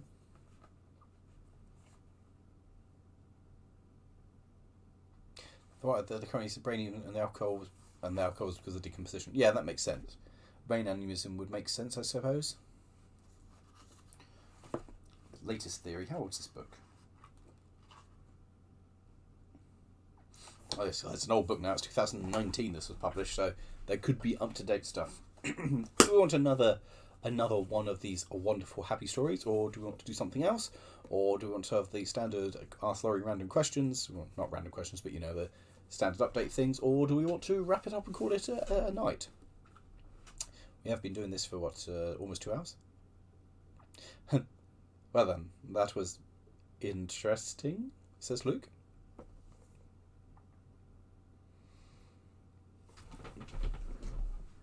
Well, I'm glad that you all enjoyed it so much. That's super. Another. Okay, Luke says another. What should we go for then? Patrick McKinley. We're reading stories from this British Railway disaster. So we were talking about Moorgate, which is one of them that's obviously featured in this book, as the rest of these books have all been sent by our kind sponsor over at Morton's Books, which you can go and buy your own books for with 20% off. I haven't got Ready for Danger, no. Harrow, yeah, we can do Harrow. Oh, I don't think that it must be the worst job, mustn't it? Having to go and knock on doors. Harrow, what pages? Where's Harrow?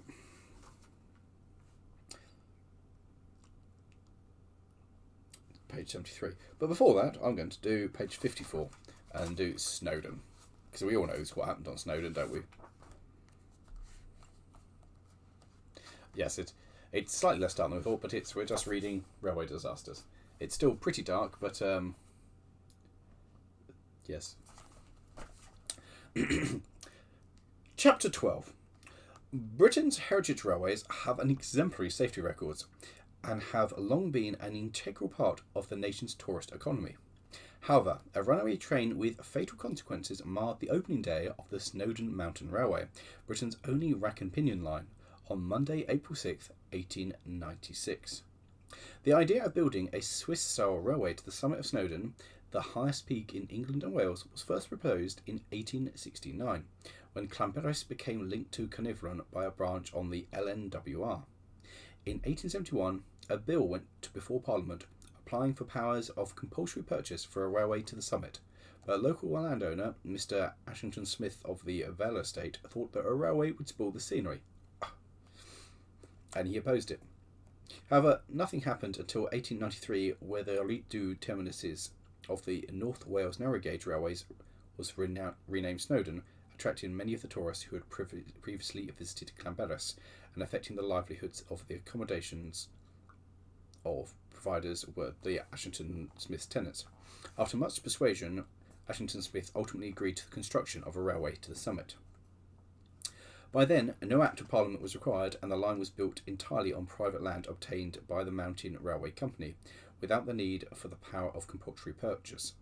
It was designed to the pattern of a rack and pinion system painted by the Swiss engineer Dr. Roman Abt, facilitating the essential extra adhesion needed for steam locomotives to climb severe gradients.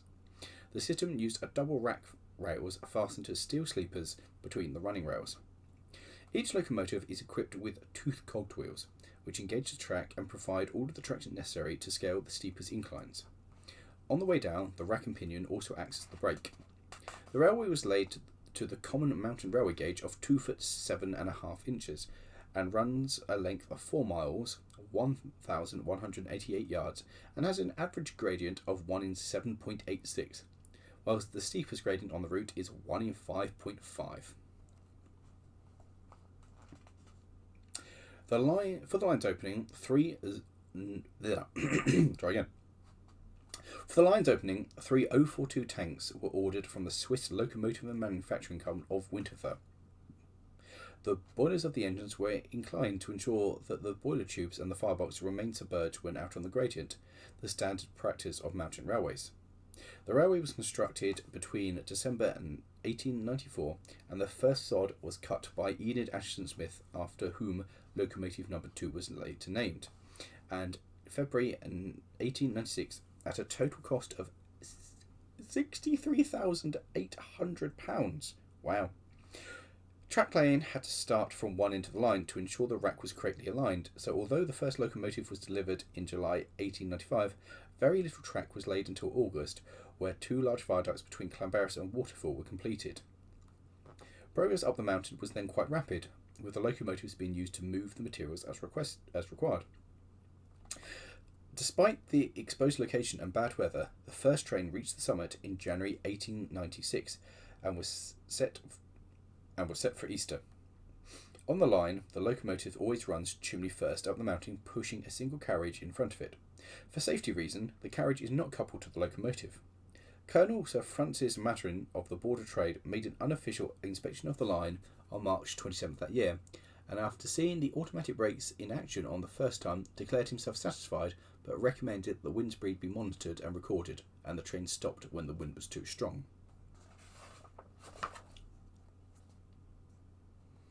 Brinstow of the Cafe of the highest slum in Wales. Oh dear. On April 4th, a train was run by the contractor consisting of a locomotive and 2 coaches. On the final section, the ascending train hit a boulder that had fallen from the side of the cutting, and several wheels were derailed. The workmen on the train were able to re-rail the carriage, and the train continued. The railway was officially opened 2 days later, when 2 trains were dispatched to the summit. On the first return trip down the mountain, possibly owing to the weight of the train, locomotive number 1, Lattice, driven by William Pickles from Yorkshire with 2 carriages, lost the rack a few hundred yards above Colquhoun Station. Pickles had great difficulty keeping the engine under control. The wheels jumped the rail, and the train thereby losing its ability to rail. The wheels jumped the rail, the train thereby losing its ability to brake, and it ran away. Pickles applied the handbrake, but it did not work, and with the train now gathering speed downhill, he and his fireman leapt off the footplate. Aladas continued its descent, going faster every second, until, failing to negotiate a left-hand bend, it toppled and fell over the side of a mountain. Surprised climbers coming up the mountain towards Colquhoun said they thought they heard a huge boulder falling towards them, but it was the runaway engine tumbling down the mountainside. It must have been a sight to see, mustn't it?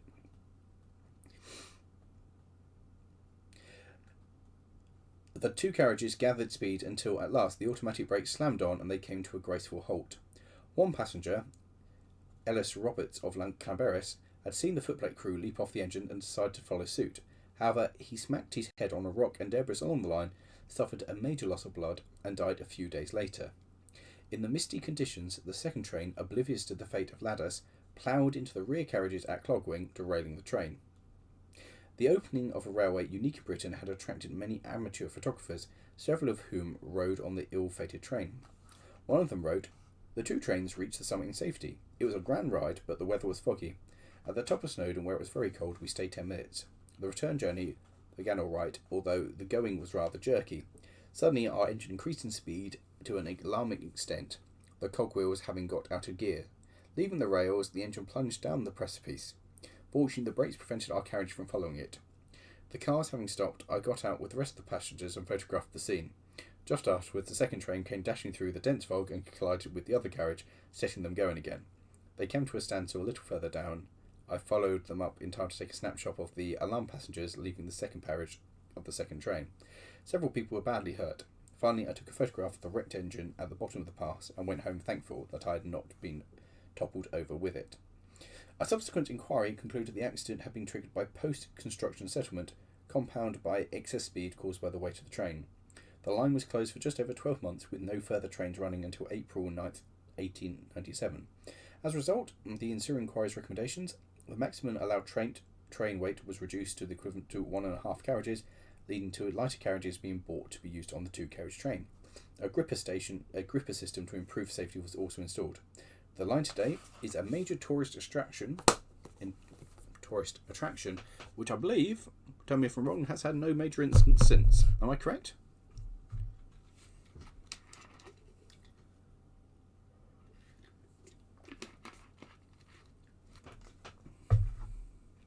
Summertime New Zealand. Oh, it must be very nice. I was in New Zealand many years ago in January, and it was very hot. I enjoyed it hugely, but it was a hell of a shock coming back home and coming back to a very cold UK, as I'm sure you can imagine.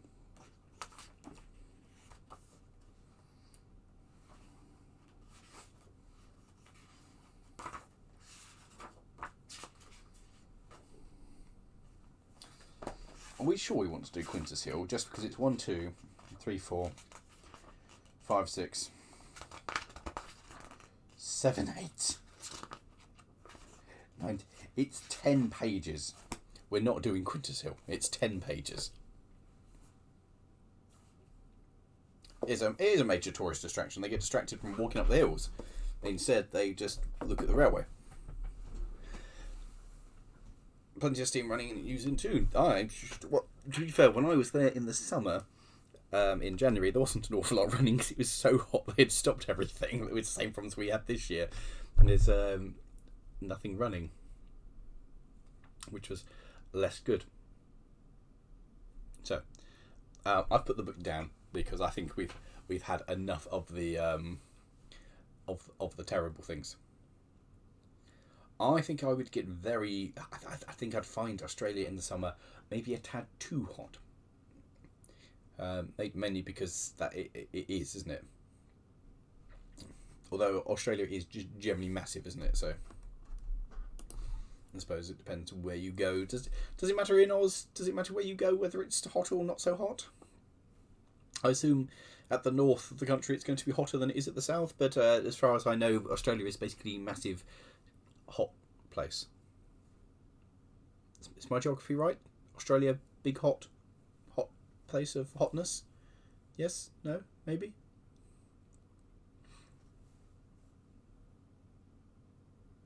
Good. I'm glad that this has gone as well as I thought it was going to with my knowledge of other countries. I'm aware that it's not England.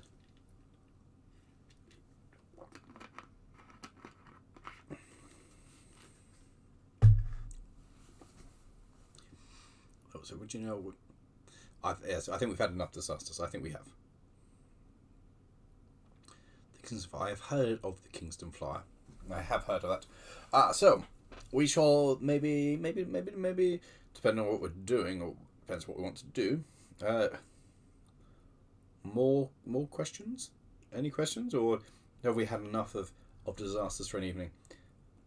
Sup, yo, it's Alice. Can you do an Australian accent? Not well. Definitely, I think we've learnt that I can't do accents. If I try Australian, I might. I'm going to go. I love the story, so thank you. Well, thank you for joining us, GR Railway. And so I'm glad you have enjoyed the being part of the streaming thing. Storytime with the books. The big question, I suppose, is do you want to do this kind of thing again? Because Mortons have suggested sending me some more books, possibly in the form of they do a mystery box. So if you go to their website, you can get the mystery box where you get I don't know, like £100 of books for 40 quid or something. It's a pretty good deal but you don't know what you're getting. It's just they put them in a box and they send you a box. You know, the good news, Flowers running again, unlike 10 years plus ago. Yeah. I am working very hard on doing an 08. I've hopefully got one lined up to do. We meant to do it last year and it didn't happen. Hopefully it will happen this year. Maybe. I don't know. I'm working on it. I don't know anything about the armour and archery. No, I know nothing about that, Rito. It was an enjoyable stream. Yes, go on. I'm glad you enjoyed it. Narrow gauge stories. I mean, we just did a narrow gauge story. That was Snowdon. If I had a chance to own a bus, what would it be? I want. Oh, right. This. I think it's the Metro bus. Hold on. Metro bus. No, give me images of it. It's a no. Hold on, I'm going to have to do this. It's which. Sorry, I'm on a tangent now. What bus would I have? Come on, find me pictures. What did it used to look like? There, one of them. An up-tier something. Can I drop this? Can I drop a chat in? Can I drop a picture into a chat? I don't know if I can do this. Paste? No, I can't drop a picture into it. Can I start a queue? I can start a poll. It's what is it? I'm going to click on things here to find out what it is. It's a Optare MR01. That's what I'd have. Because that was the bus I used to have coming past me. There we go. That's, you know as much as I know about that now. So it's about that. Where's the thing gone? There it is. Yeah, that's what I know. It's a thing. A friend offered you. I never got back to you. A friend offered you a go to class 68. I would love a go to class 68. I don't know how I didn't get back to you on that one, but yes, I would love a go to class 68. Drop us an email to arrange that. That'd be great. I don't know what happened there. When will the other fire engine be done? Sometime after I start it. There we go. Yes, surprise books. They do various things, don't they? Mad Love, welcome to a half to. Oh, great! I'm glad you enjoyed it. Any new What's Broken Now videos? There'll be another one in. I can't remember when I've scheduled it for, but yes, there's another one I'm working on following the one that came out last week, the week before. I'd go with the Route Master, but the Route Masters are real money now, and I don't really have a link to them. Whereas the MR, whatever it is that I just said, it was the local bus that I would have got whenever I got a bus. The Ruston is still there. It appeared the other day. I went and gave it a clean because it hasn't had a clean in before COVID. It's looking better now it's clean because it was looking rather scabby. There will be a big update in the Ruston February or March. There'll be a big update, which will be really exciting. And there are multiple things happening with the Ruston at the moment, and there are some really big things. both of them, frankly, you guys are going to be so excited about, because I am so excited for them to happen. It's going to be some of the biggest stuff I think we've ever done, and the most exciting stuff. Western Region diesels, good. Yes. Do love a warship and a Western. Yes, give me them. Yes.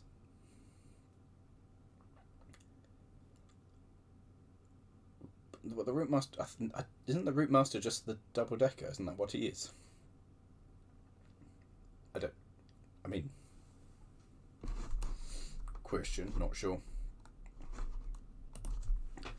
Route Master. I think it is just that double decker is what it is. Route Master single decker? Oh, yeah, there is. Look at that. Oh, it was only ever built as a double decker, but some people have converted them into singles. There you go. Now we know, and knowing is half the battle.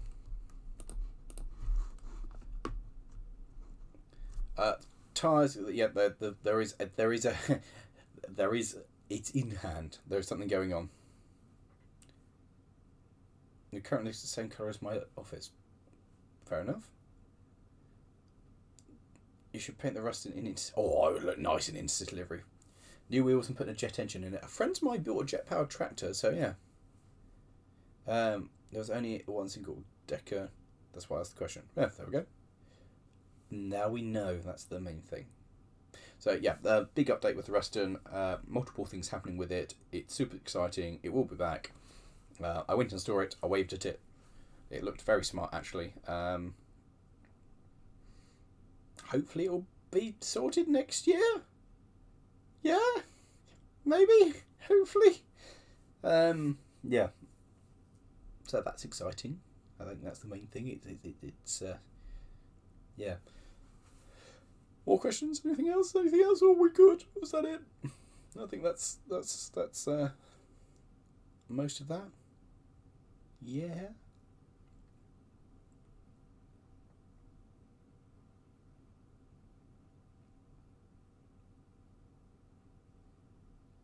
A DH, but they didn't do one for the 48. I don't even know if the engine was any. I mean, it's only tiny. I mean, you got the 165s. You had the DH and the DE, but I think even the 88s you had that option. I think 88s were just DSs as well. I think the 88s were just 88s because I don't think there was any other version. It was just 88. Somebody tried that, Crambot. They converted one to run on steam, and with I think a very small vertical boiler, and it wasn't a success. I'd love to do a video on a threshing machine running off a Fordson. Oh yeah. Insert mandatory plug for the Patreon. Yeah, if you want to support the channel and help me out and keep me going, because the channel is my sole income at the moment, and YouTube does not generate enough money to keep me going, nor does it keep... YouTube at the moment doesn't generate enough money to keep me going, even if I wasn't trying to fix the fleet of 30 vehicles, plus go out and film. So the Patreon, guys, if you're not already Patreon, would be lovely. There is going to be a big update of the Patreon coming early next year. Hopefully if I can get it sorted for the new year. Whether or not I actually do remains to be seen, but there'll be a big update with it's going to get some tiers and different wards and more stuff. Yeah, so that will be good, hopefully in the new year. What's your best buy car wise? I probably have to say the Mini, because it was 200 quid and it just goes. Great little car. In terms of what I really think I did, the turbo, it represents the best value for money, because that was £500, I think, and it's now worth a lot more than that. The turbo was good, but in terms of just throw money at a car and it goes, the Mini, absolutely superb little car.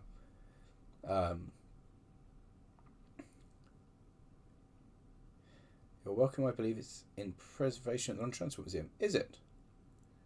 Can you imagine the 48 on non-stop passenger service? Well, yeah, it'd be great because it'd be literally non-stop. Passengers could just walk off the coach as it would go through the platform. Oh, it does it every year? Oh, that's really cool. Oh, nice one, yep. I do need a small...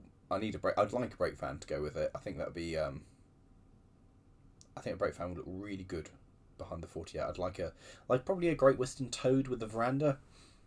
I think that'd be really nice. The problem is any rolling stock you put on behind the 48 kind of dwarfs it. It's currently sat in front of one of our coaches at Mid Suffolk, and the coach is wider than it. It just looks so daft. It's unreal. It's just. Do you regret buying the Relato?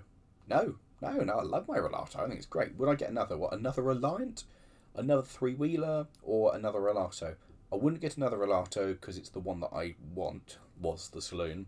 I might be tempted with another Robin. I do like the original Robin.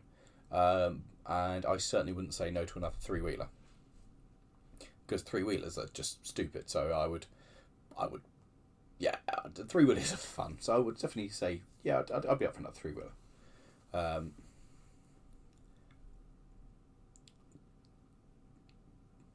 Get another Ruston. Yeah, another Loco. Why not? I need to get this sorted first, realistically. The reason the company is... And Lawrie bus batteries are meant to last 1 million miles. A lot of them, I don't think... A lot of them were pretty good. A lot of them were talking of... I think the best we got was... Switch were saying theirs were guaranteed for 15 years, I think. Over 10 years, which were really good. And some of them were less good. We're talking 6 years. So, it depends. The problem is that when that battery's gone, they all said that it will cost more than it was to buy the bus to replace the batteries. And you go, well, it's kind of pointless, isn't it? I mean, I know there's less moving parts and theoretically less complexity to have an electric thing, but it defies the point of the future of that vehicle if you can't replace the batteries. And I know that the batteries degrade, they're still useful, they're just not as good as they once were, but it doesn't mean they're going to survive. Oh, I've got a friend who's looking for an ant. The ants are great. You need an early break, one of those little ones. Oh yeah, we've got a really nice one at Mid Suffolk actually, which is the Midland Railway one, and yeah, so it has a small veranda, but it's very tiny. The mini fair at Showground 29th. Maybe. What's going on, Thriller Mike? Lawrie and the Ruston Army. That'd be pretty good. I've got to sleep now. Good night, everyone. Well, thanks for joining us, Evan. I imagine we won't be doing it for much longer. We'll probably wrap it up in 15 minutes. So that will be the end of the stream. We'll just keep this a ramble on for 15 minutes. Hello, Adam Crane. I like the idea of a Ruston Army. I think that'd be fun. What are you going to do? Drive very slowly.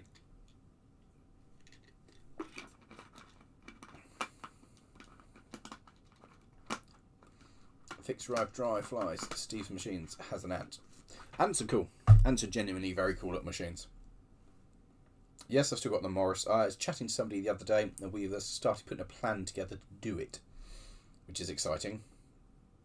Because it's realistically not that hard because you can buy all the bits for it. It's not like you have to build it all yourself. You just go onto the online thing and order your parts for it and go, I need a new floor, please. Dude. Press the button and order yourself a new floor. So, new floor.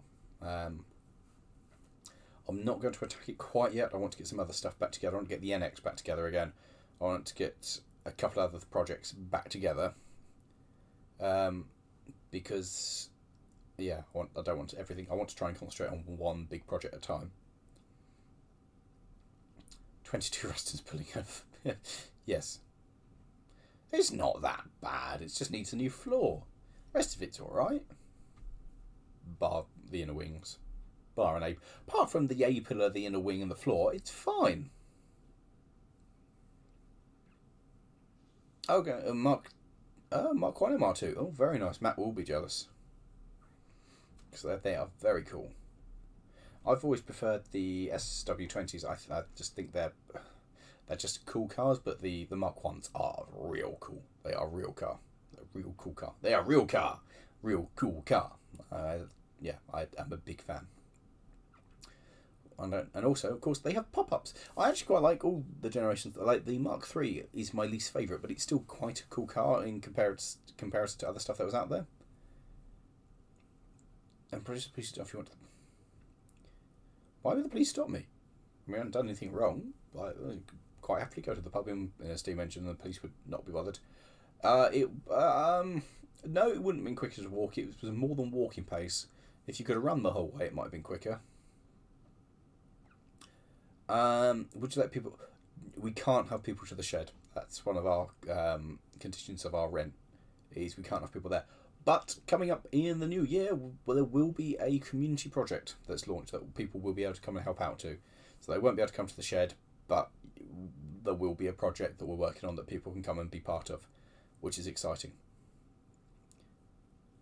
Nah, I don't need another much to make it one. I just need to buy a new floor. The mug is not that bad. And honestly, in the grand scheme of things, yes, the floor is knackered on it, but it's not that bad. It's really not that bad. Compared to some of the things that people have restored, like that my friends personally restored, and I've seen the before and afters, it's not that bad. And compared to that stuff that's come out of Barry or scrapyards, it's not that bad.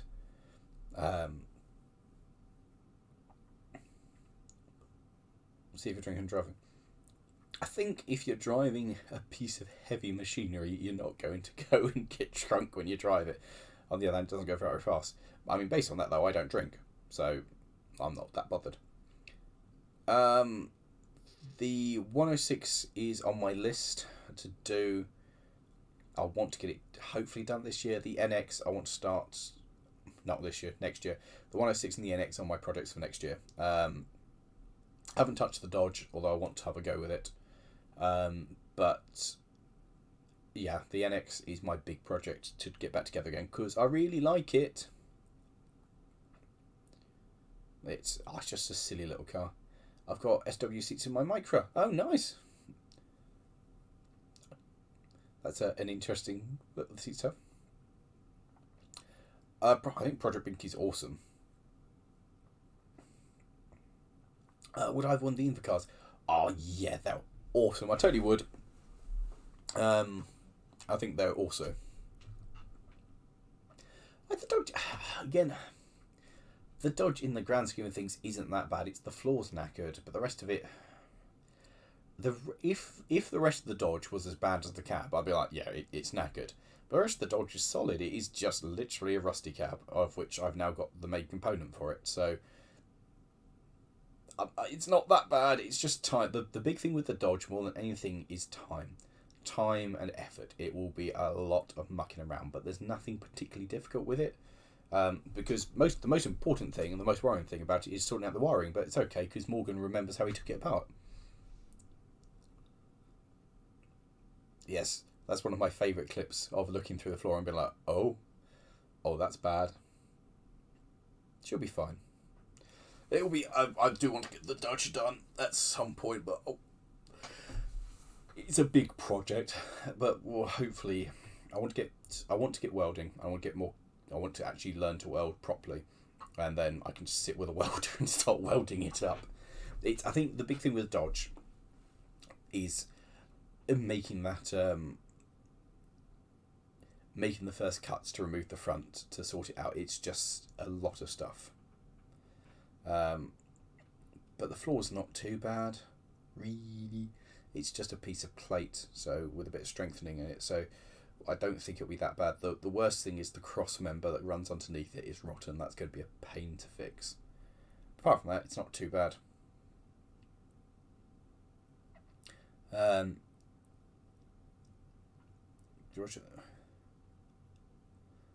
Them said, it's sat in Matt's garage, Andy. That's all I know as well, because I've not seen it either. Matt keeps saying that he'll get on and finishing it, and I went and bought me leathers and got everything I need to ride it, bar going for a test, and Matt's not touched it. So that's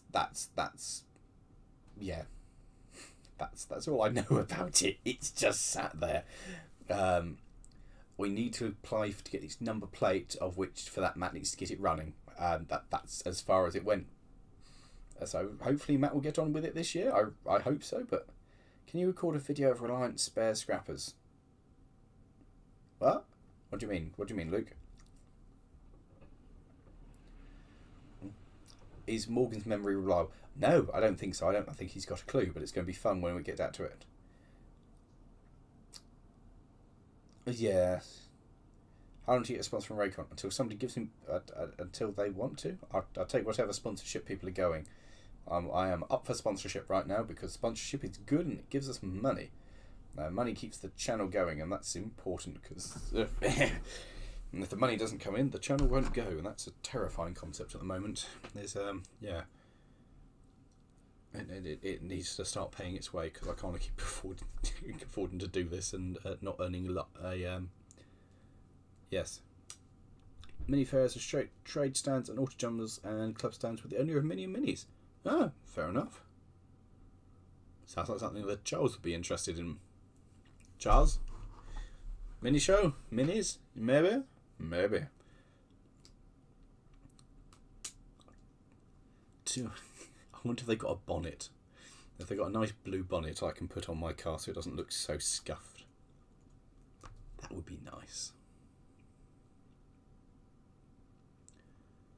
Oh, very nice. Both own 1980s ERFs. They're very nice. Is Morgan going to complete one of his Fiats? No, he's not. I can guarantee you that Morgan is not going to complete one. I can tell you, though, that one of them is almost on the road. Or I think it is actually on the road. A spares place for Reliant. They strip them down and sell them a massive scrapyard there. I don't know of one. I know a guy who does spares, who gets new spares in and has lots of stuff. That's who I deal with. Who is sponsoring a future video. But yes, I don't know. Is the simple answer to that one. I don't know. Hello Bradley, and hello Thirstable Lane. Yes, is the simple answer. I do know somebody there was a company that scraps them and does stuff with them, but yeah, the guy I deal with just gets new bits and makes new bits. He's quite he's got an amazing workshop, and he just do you have one of these bits? And he's like, yeah, of course I have one of these bits. Do you need one? Yeah, actually I could do with that.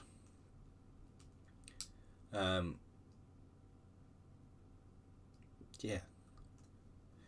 Because I mean, you can't really scrap a Reliant either. There's not enough metal on it to scrap. They're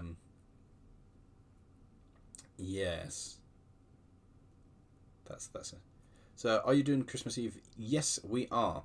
The question is, what time suits you people? There'll be a poll coming up probably at the end of this stream or tomorrow morning, depending on how tired I am and if I can be bothered, asking what do you want to see and what time. So leave it. I'll put the thing up with what times, and you can leave a comment with what you want to see. I think at the moment we're looking at doing a live stream with live Steam and running some Steam engines because we haven't done that for a bit. Got an American V8. V8 what? Just the engine or an American car? Because one of my dream cars that I want. Somebody in the States sent me a link the other day to a Corvette C4 and was like, do you want to buy it? I'm like, yes, I do, but it's in America and I don't have money, but I would love to buy it. So on my list of things to buy, it very much is a Corvette C4. I think they're just cracking cars. And I know as Corvettes go, they're not the Corvette to get, but I just really like them. How's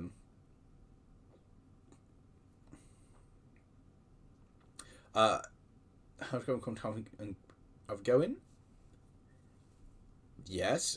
Where do we contact? You contact me, either on Facebook or drop us an email, or go onto the website at lawriesmechanicalmarvels.com and use the contact us form, and that will go straight to my email, and then we can go from there. That sounds very excited.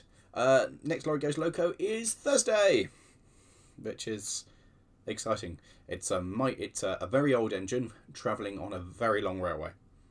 He lies. Oh, that's very cool, Bradley. Yeah, we'd be interested in doing that. That's very cool. Where? drop us again. Same thing. Drop us an email on the. Go to the website. Drop us an email, and let's set that up for the next year. That'd be fun. That sounds very cool. Hello, Gord. Lots of people have turned up at the end of the stream. It's great. At the time of stream running, yeah. Stream. So yes, let us know. I'll put the thing up, poll. Let us know what you think, what you want, and what we'll do on Christmas Eve, and then there will be my birthday stream on the 10th of Jan as well. So it's time for new streams. I imagine I'll do a model railway stream on my birthday in January, probably. So maybe Steam now. Yeah, maybe we'll do live stream with live Steam on Christmas Eve, and let us know again. As I said, what days what time works best for you guys. If you want a daytime stream, an evening stream, a morning stream, let me know. Preferably in times that I deal with in like UK time. So if you are in the other lands, can you do the maths and let me know on time for me so I can work that out. What made me want to Reliant? I drove one of Louis Bucks' Reliants up in Scotland. That was it, basically. Yeah, I'd fancied one for a while and always thought they were a bit stupid and not really worth the effort and the time of it. And then I drove Lewis's and was just like, they're great. And just loved it. It was so much better than I thought it was going to be, and because I'd always thought they were a bit rubbish. Really, I thought they were a bit useless. And I drove his, and I'm like, these are good. They're like really fun. And so I really enjoyed it. So I was like, I'm having one of these, and I'm going to take it on lemons, and Morgan will hate it. And Matt went, yeah, that sounds a good idea, and so we did. And yeah. I genuinely love the car. I think they're great. I want to paint it next year. That's also my plan. There's a fire engine museum in Sheffield. Yes, I know. I keep wanting to go. Am I volunteering for Santa's? Yes, I did chorus yesterday. I was driving there, and I'm at MIDI this weekend coming. So yes, that's that. Do you do any RC hobbies? I've got a couple of radio control cars that I occasionally play with, but I haven't done anything with them in donkeys. I used to play Warhammer, but I haven't played Warhammer in donkeys years because I just have not had the time. Yeah. Do I have any other hobbies? I think I used to like to read. I like building a Lego. That's something I like. Yes. What's happening across the pond? Not much. It's cold. The kittens are meant to be quite good, actually, but I feel that a kitten would be too good, too similar to the Relato. I think because I don't think they kind of do the same thing. What else is happening across the pond? It's cold. We're all moaning that it's cold. It snowed a bit, so the country stopped. I think that's about what happened over here. Foxes are cool. Yes, I'm driving Marcia. Yeah, I'm really looking forward to Marcia. Going to be awesome. Really excited for Marcia. The Fox is fun. Is it better than a Lamborghini? Maybe not, but they are fun. Paint the Reliant, put the Emma logo sometime. I have thought about it. I probably won't because I quite like it. I keep thinking I want to get an estate, something I really want a Rover 75 or a Saab 95, something like that, to be a channel wagon just for when I'm going, long distance travelling to railways or, going to film somewhere that there's plenty of room for all the kit. I can put an airbed in the back if I really want, and it's just a diesel charger. It just charges up on diesel, up and down, super eco, just like 55 mpg. And if I had something like that, that would get LMM logo on it, I think. It's not Hanslet, it's a Hudswell Clark. It's number 1604, and yes, the boiler's coming back for a test fitting last week. The boiler's coming back soon for a test fitting, and it should steam next year or the year after. So that's exactly, that's really exciting. They've done it. Everywhere in the UK has run out of screen wash. It's been terrible. BX Estate, yeah. Problem is with BX Estate, I just kind of like it too much because they're so cool. Are you doing any more videos on found tracks and stationary engines? Yes. Loads. There's a load of stuff to do on that. There's so many videos in the pipeline, it's gone daft. Yes, there's many more. Currently working on how many vehicles do you have? Personally, I've got 31 at the moment, of which 6 are on the road. So yeah, then Morgan's got 4. Matt's got some. I don't know, actually, 1, 2, 3. I think Matt's got 6.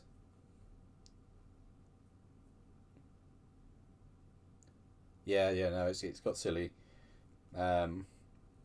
With it has got a bit daft. I mean, I'm fully aware at this point it's got a bit daft. No, it doesn't include the bicycle. The bike doesn't count as a thing. Probably here in the States, because the video's coming. Well, that's exciting. I want to get out to the States. I don't know if it will happen next year or the year after, but I want to get out to the States. I'd like to get some American content and try and do some more stuff in America and get more American audience. Can you say which rubbish class cars are your favourite? Like, the Reliant? I love the Reliant. Barn find Lawrie. Well, I mean, we have got the barn find for lemons, so they were genuine barn finds and generally bought cars out of a barn and did lemons with them. It's great. How the batteries holding off on the Tug. I have some stuff to play with them to try and test them. So there'll be a video update coming up probably in the new year, actually, looking at the schedule, on testing out the Tug and seeing what happens. So the Tug, the Tug actually has a fix, hopefully, so we should hopefully have the Tug greatly improved early next year. Silly, brilliant. Yeah, it's gone silly. Didn't get a bit daft in the video where you bought the rust and said it will fit in the shed. I measured it. I mean, I had worked out a space for it to go in the shed should I needed it.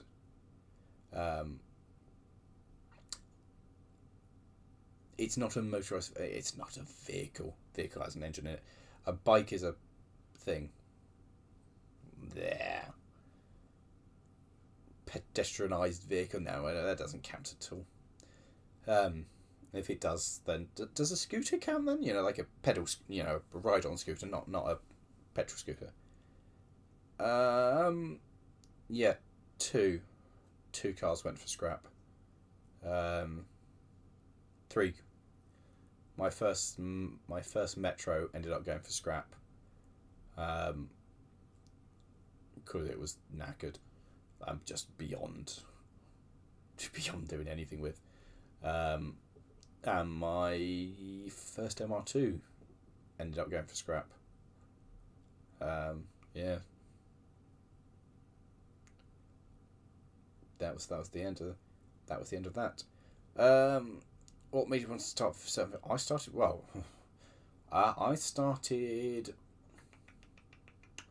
I worked in the film industry. I trained at college in media production, then started working in the film industry, then met Jem on cars, and we were both had enough of working in the film industry. It's a rubbish industry, and we kind of both had to get to the end of our tether with it, and he was starting doing YouTube. So I was like, oh yeah, if you're interested. So I helped out with him, because I think I got Jupiter at that point. So I had a vague interest in cars. And so I filmed with him for 4 years, and then we split and I started doing my own thing. So because another YouTuber got rid of me is the answer to why did I start making videos. And to be fair, now it's the idea behind it is to try and get people involved. That's what I want to do with all of this. Like, I'd like to make a living. I'd like to actually not be poor anymore and have enough money that I'm not worried about money, and be able to pay to have the repairs I need done to the vehicles and be able to do more things. And I'd like it to pay its way, but really I want to encourage people to get involved in all of it. I want people to get involved in heritage, in volunteering, in helping support places, and I want to get people involved in buying rubbish old vehicles and trying to look after them, because I'm an idiot. I got no idea what I'm doing, but so much of it looks complicated and looks difficult, and it's really not. And I think it's a shame that people think about taking on a classic vehicle or something and go, oh, I don't know, and just don't do it. And I think it's a shame. And the whole point of it really is to try and show you guys there's amazing things out there, amazing vehicles, amazing places, and you really should get involved. Go buy a stupid car, make poor decisions. It's a great thing. Are you going to sell any vehicles? Not currently. There's nothing I plan to get rid of at the moment. What RC cars do you have? Would you do a video on them? Maybe as a Patreon exclusive. It's not a fire engine museum. It's a national emergency vehicles. Oh, okay, fair enough. Thinking of the rest of any luck with the tyres yet? Yes, there is a plan. Come February/March, all will become clear, and yes, yes, that MR2. I have never been to Rails of Sheffield because it's not particularly local to me. So it's not really, it's not really where I. It's a bit of a trek to call, and if I'm going past, I'm normally going somewhere, and I don't really have the time to call in. Fix some cars and sell some on. Yeah, it's not really why I do it. I have the cars because I want them, not because I want to sell them. People said, "Oh, you can sell it when you've restored it." I was like, that's not why I do it. I don't want to have a car and sell it on. I want to have a car and enjoy it. Like, the reason I have them is because I like them and I want to save them. At some point they'll probably be sold on when I'm not here anymore. But for the time being, I quite like just keeping them safe. I love your enthusiasm for old iron. Well, thank you. I'm very enthusiastic about old stuff. That's the whole thing, isn't it, on the channel, is I like the old things. I like the vehicles that are old and forgotten. I have a lot of empathy for a poor abandoned tractor in a field.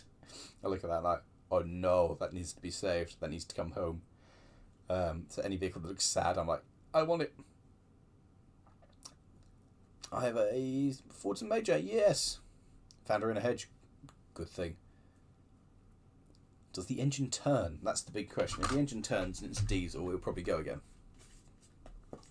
After going to Mercury, sounds a little like Alf. Oh, that's awesome. What about miniatures? Then we've got some small stuff coming up on the railways, which will start next year.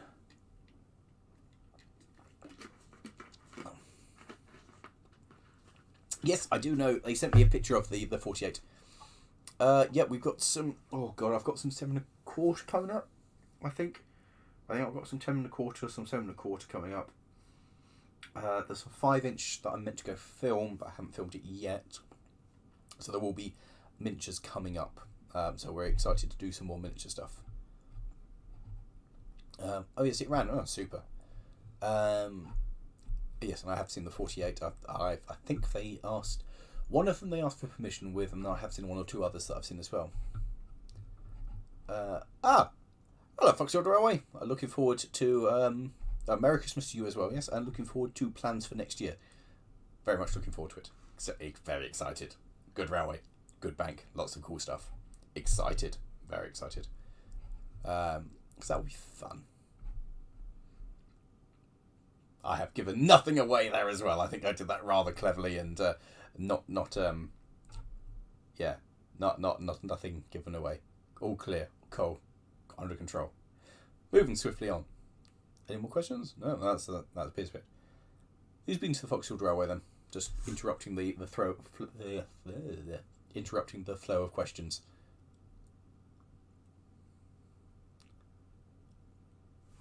It's people.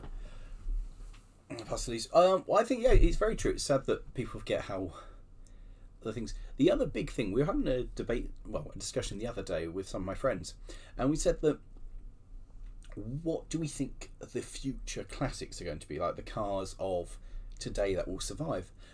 And we thought about it for a while and realised that because a lot of people today have vehicles on lease hire and will say have a car for maybe 3 years and then trade it in for something else, the children of today won't grow up with strong attachments to a car. When I grew up, my mum had a Ford Sierra. Now, I know Ford Sierras are a bit, in their standard form, they're not amazing, but I really would love to have a Ford Sierra staked in grey. Why? Because that's what we had growing up. That's the car we went on holiday in. That's the car we went to school in. Actually, that's a lie. We walked to school. Walked uphill both ways to school. But we went out on day trips. We went out on adventures. Went out to railways. It was a Ford Sierra. And so I have strong feelings for a Ford Sierra. And the next generation, the kids that are growing up now, they don't have that connection to a car because there's a new one. There's no strong memories of that car because they have different vehicles. So I don't think we'll have this generation of cars coming through of, I remember that and I want to keep one. Because, we had a Volkswagen Polo, then we had a new Volkswagen Polo, and then we had another Volkswagen Polo and another one. There won't be a strong tie to a particular model. So I think that will be sad.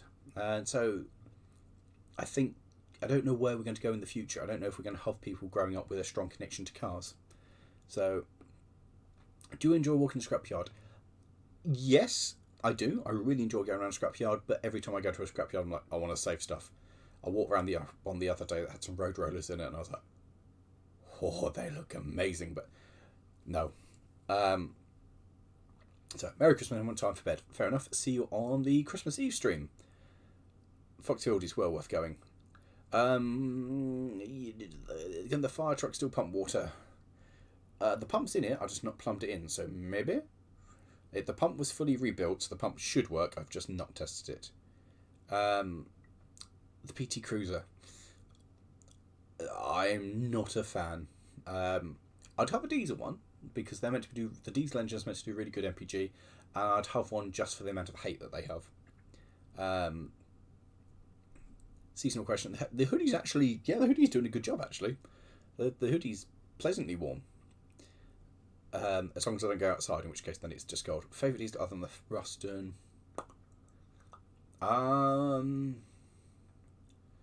If it's a mainline, I love 37s because everybody loves a 37.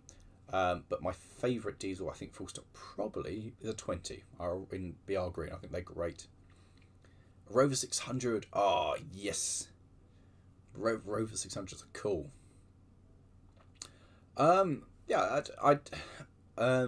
I quite like the new build projects. The Baby Deltic is on 58? No, it's the Baby Deltic on 20 bogies. What's on 50? Is it the new 1000 that's on the 58 bogies? Not a fan of reusing parts of other engines in truth, but I think they're interesting. So, Sierra was 2 litre diesel DLC injection. Did the 102nd gear? God, that's something. QA library. We had a Cavalier. Currently got a 1960 Anglia. Yes. Quality. I love the Anglia. Got my license 6 on my first. And Nissan Sunny. Sunny is a car and a half. Because of course, the Sunny is the same base as my as the NX. Everybody hates the Cruiser. Yeah, everybody does. 20 mpg. Oh god, the Cruiser, the diesel PT Cruiser does like 50 mpg. They're pretty good. The petrol one, it's like it's not got the performance, the looks, the styles, or anything to justify 20 mpg. You can, if you've got something that's like running a V8 or it's fast or it looks amazing, you can kind of get your miles per mile and go 20 mpg. But yeah, the Babes short on 37s with bogies out of 20. That's right. The LMS 10,000 is the 58 frame of the bogie. Yeah, that's it. Oh, the bogies from the Woodhead electric. That's it. 20s are choppers. Yeah. Put my foot down and the car got away from. Yeah, I bet it did. It launched, I'm sure. Do want a Sierra though. But a 20 would be nice. A 20 would also be If I had silly money, I think I'd be up for 20, because they're cool. Did that classic bus? I don't know. I don't think it did. Unfortunately, I don't think the classic bus did win the show. I have a big trip to Ireland in the working. I'm hoping to get out to Ireland and film a lot of stuff this year. So hopefully, I will be announcing a plan for it early next year, in the hopes of trying to get people on board, for couch surfing, that kind of stuff, to help take the money out of the trip. But hoping to be out for maybe up to a month. There's a lot of stuff I need to film out there. So yes, very much looking forward to getting up to Ireland. So 5 entrophies 3 times before it died. Wow, that's quite bad. Hello, Britannia. You've missed the main part of the stream. We're kind of wrapping up now. We were meant to finish a quarter of an hour ago, but we're still kind of talking. Funny thing, after course, delayed train for you. A signal on the main line. Funds that said a friendly goat. Follow them. The best one I've had personally was, I'd got the green flag from the guard at the midi. Looked up the line, and there was just a couple walking down the line towards me. Just walking down, so I kind of wandered off, climbed down the engine, wandered up to them.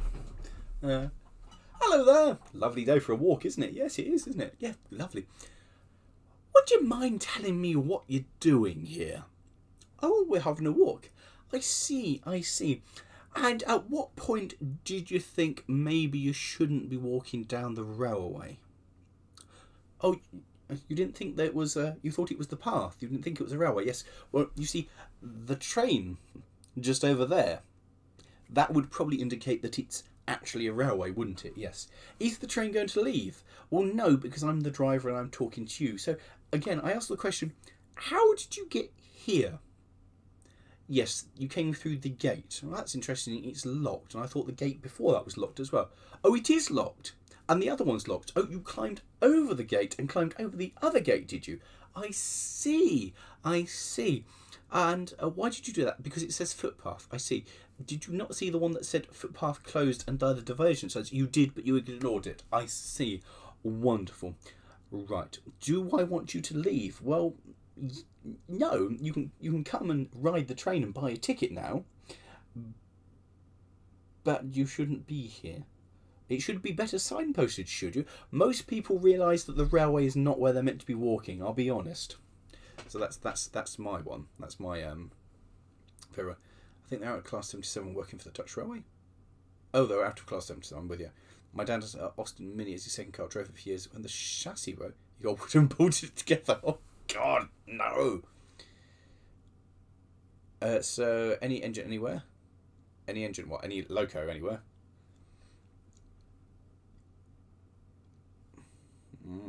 Good question. When the car was on full boost, you could see the fuel go. Yeah, I can quite believe you could. We need Lawrie in customer services. No, I would be terrible. It was just the way they were like, oh yes, we're on a walk. I was like, are you sure you're on a walk? I don't think you're meant to be here.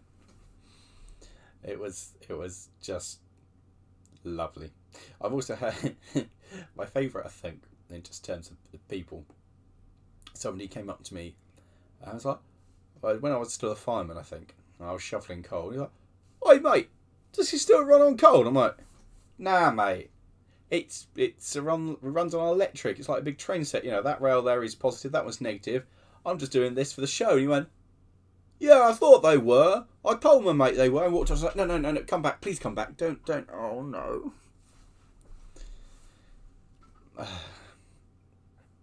Fist.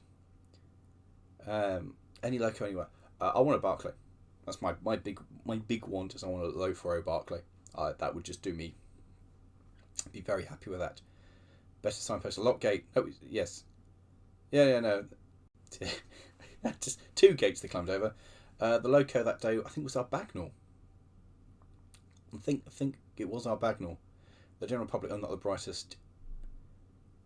Class 70s would have. Right, I see. We will do for another live stream, probably could do it Christmas Eve, I suppose. We will do another looking through photos with stories associated with photos. Pardon me. Probably not Christmas Eve, but at some point in the new year we'll do another photo one. So I'm sure some of the photos will remind me of some of the good times and the adventures and stuff that's gone on. And go to the website, buy books, discount code, use the discount code, do that.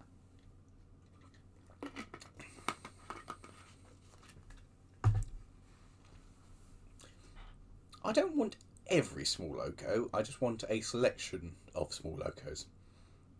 I've had the Is It Still Cover and God, see a petition, yes. I've been told by people that it's not coal fired, that I'm not doing it, and they're he's not really doing it, he's just doing it for show. Like, really? Is that right? That's probably why I was up at 6 in the morning then. Buy first car, but classic stylish design. Any suggestions? Peugeot 106. Great first car. What's a good first car these days? I hate to say it, Mini. If you go, it depends how classic you want to go. If you want something that's just now becoming classic, first generation of the new Mini, because they're great. They're just easy cars. They're not particularly stylish and they're not particularly unusual. Going back then, the 106 is a good car. The Starlet, like Matt's, amazing car. If you do a little work to it, Matt's Starlet handles amazingly. If you want some. Yeah, the Starlet's a good start. 106 for a Starlet's is a good start. Drum and steam at AR. Amazed how we put diesel instead of water. That's a good one, yeah. I mean, that will work. Using a guide for people. I want to have no comment. Had a Reliant Mach 6. Wait, one cylinder failed. Going 3 cylinder best than your legs pushing. Yep. Yeah, I'll give you that. We're deciding in the funniest of people that they. That's quite good. You and Matt need another dump truck startup. Yeah, I've got some more start videos coming up. More 60s. Oh. Well, Moggy. Actually, to be fair, if you want to start something, a Moggy is a really good place to start because you can literally build a new one with the spare parts that are available. If a Moggy or an MGB GT are one of the best ways into classic ownerships because you can buy everything from them. Moggy's particular. It's like, would you like to build yourself a brand new car? Yeah, well, you can build yourself a brand new Moggy Miner. Everything is available.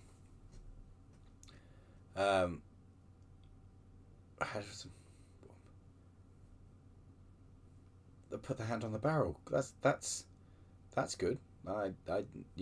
Yes. Pass the time, have a chat with it. No worries. I mean, it's the whole point of the live streams is to chat with people. We are planning this year a couple of meets and greets and question times. So there's going to be a couple of Patreon exclusives and a couple of other meet up with people. A couple of those are in the plan at the moment. They'll be announced time. But yeah, we're planning some kind of official meets and greets, so come along and say hi, have a proper chat. And yeah, hopefully Lemon's part of that will be kind of another meet and greet, which will give good publicity for, and a couple of meaty things. So there's stuff in the pipeline, if I can organise everything, which is debatable. A white Corsa 1.2 is my first car. Yes, now I do. Oh dear. Now I know who you are. Why is your name that? God. Greeting from Oz. Greetings to you in the land down under. An angler, yeah, angler's good shot. If any car could be banned from the road, what would it be?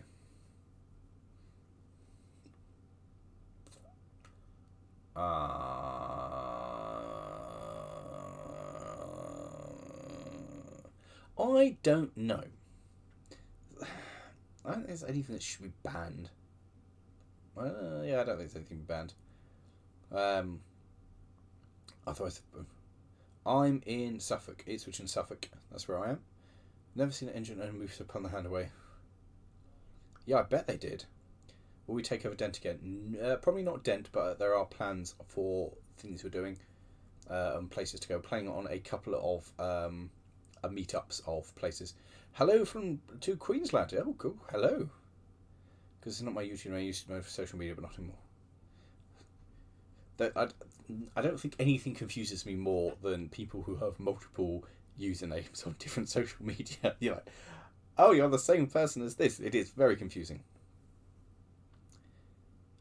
Cars that self-combust? Nah. S2000s are lovely. They drive phenomenally as well. They are superb cars. Yeah, absolutely.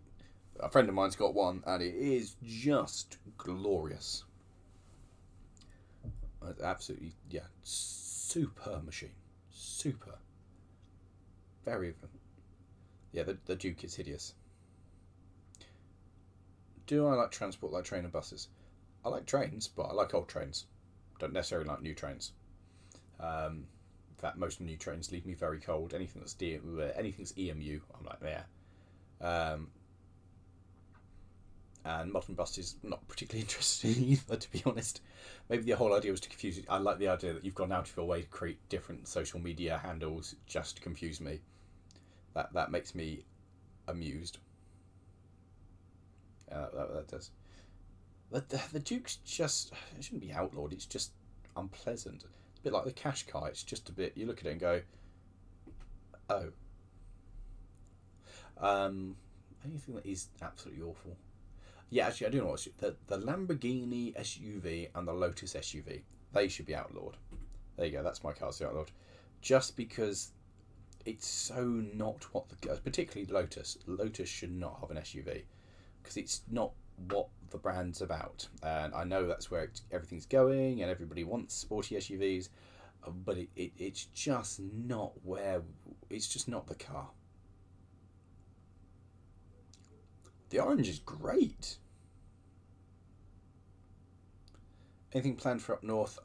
Yes, there are things in the pipework.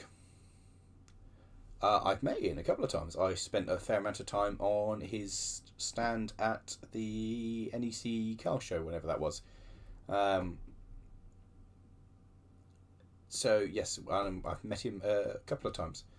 So we have plans with Ian, which may happen next year if I can make it happen. Oh, a road train.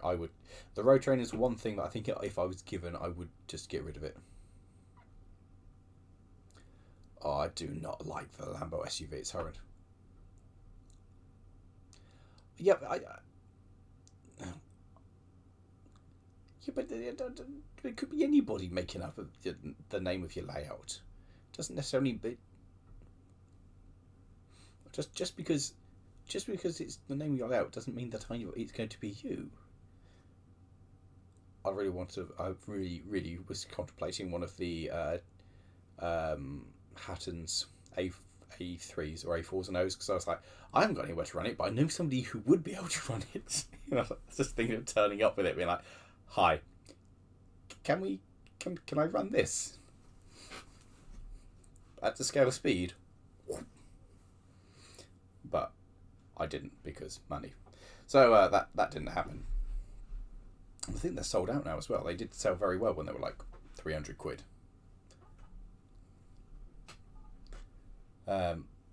So yes. Anyway, as it's 2 minutes and we'll wrap the stream up, considering we've gone half an hour on from where I thought I was going to go on.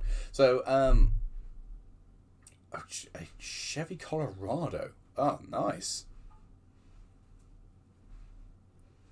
Get a road train and over a steamroller. Yes, very much.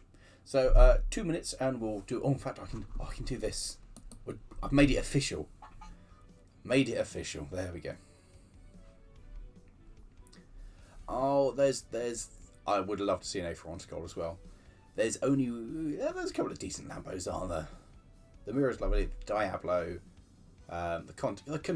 The Countach just. It's a generation, isn't it? It just sums up an entire generation. And so there's lots of good Lambos. I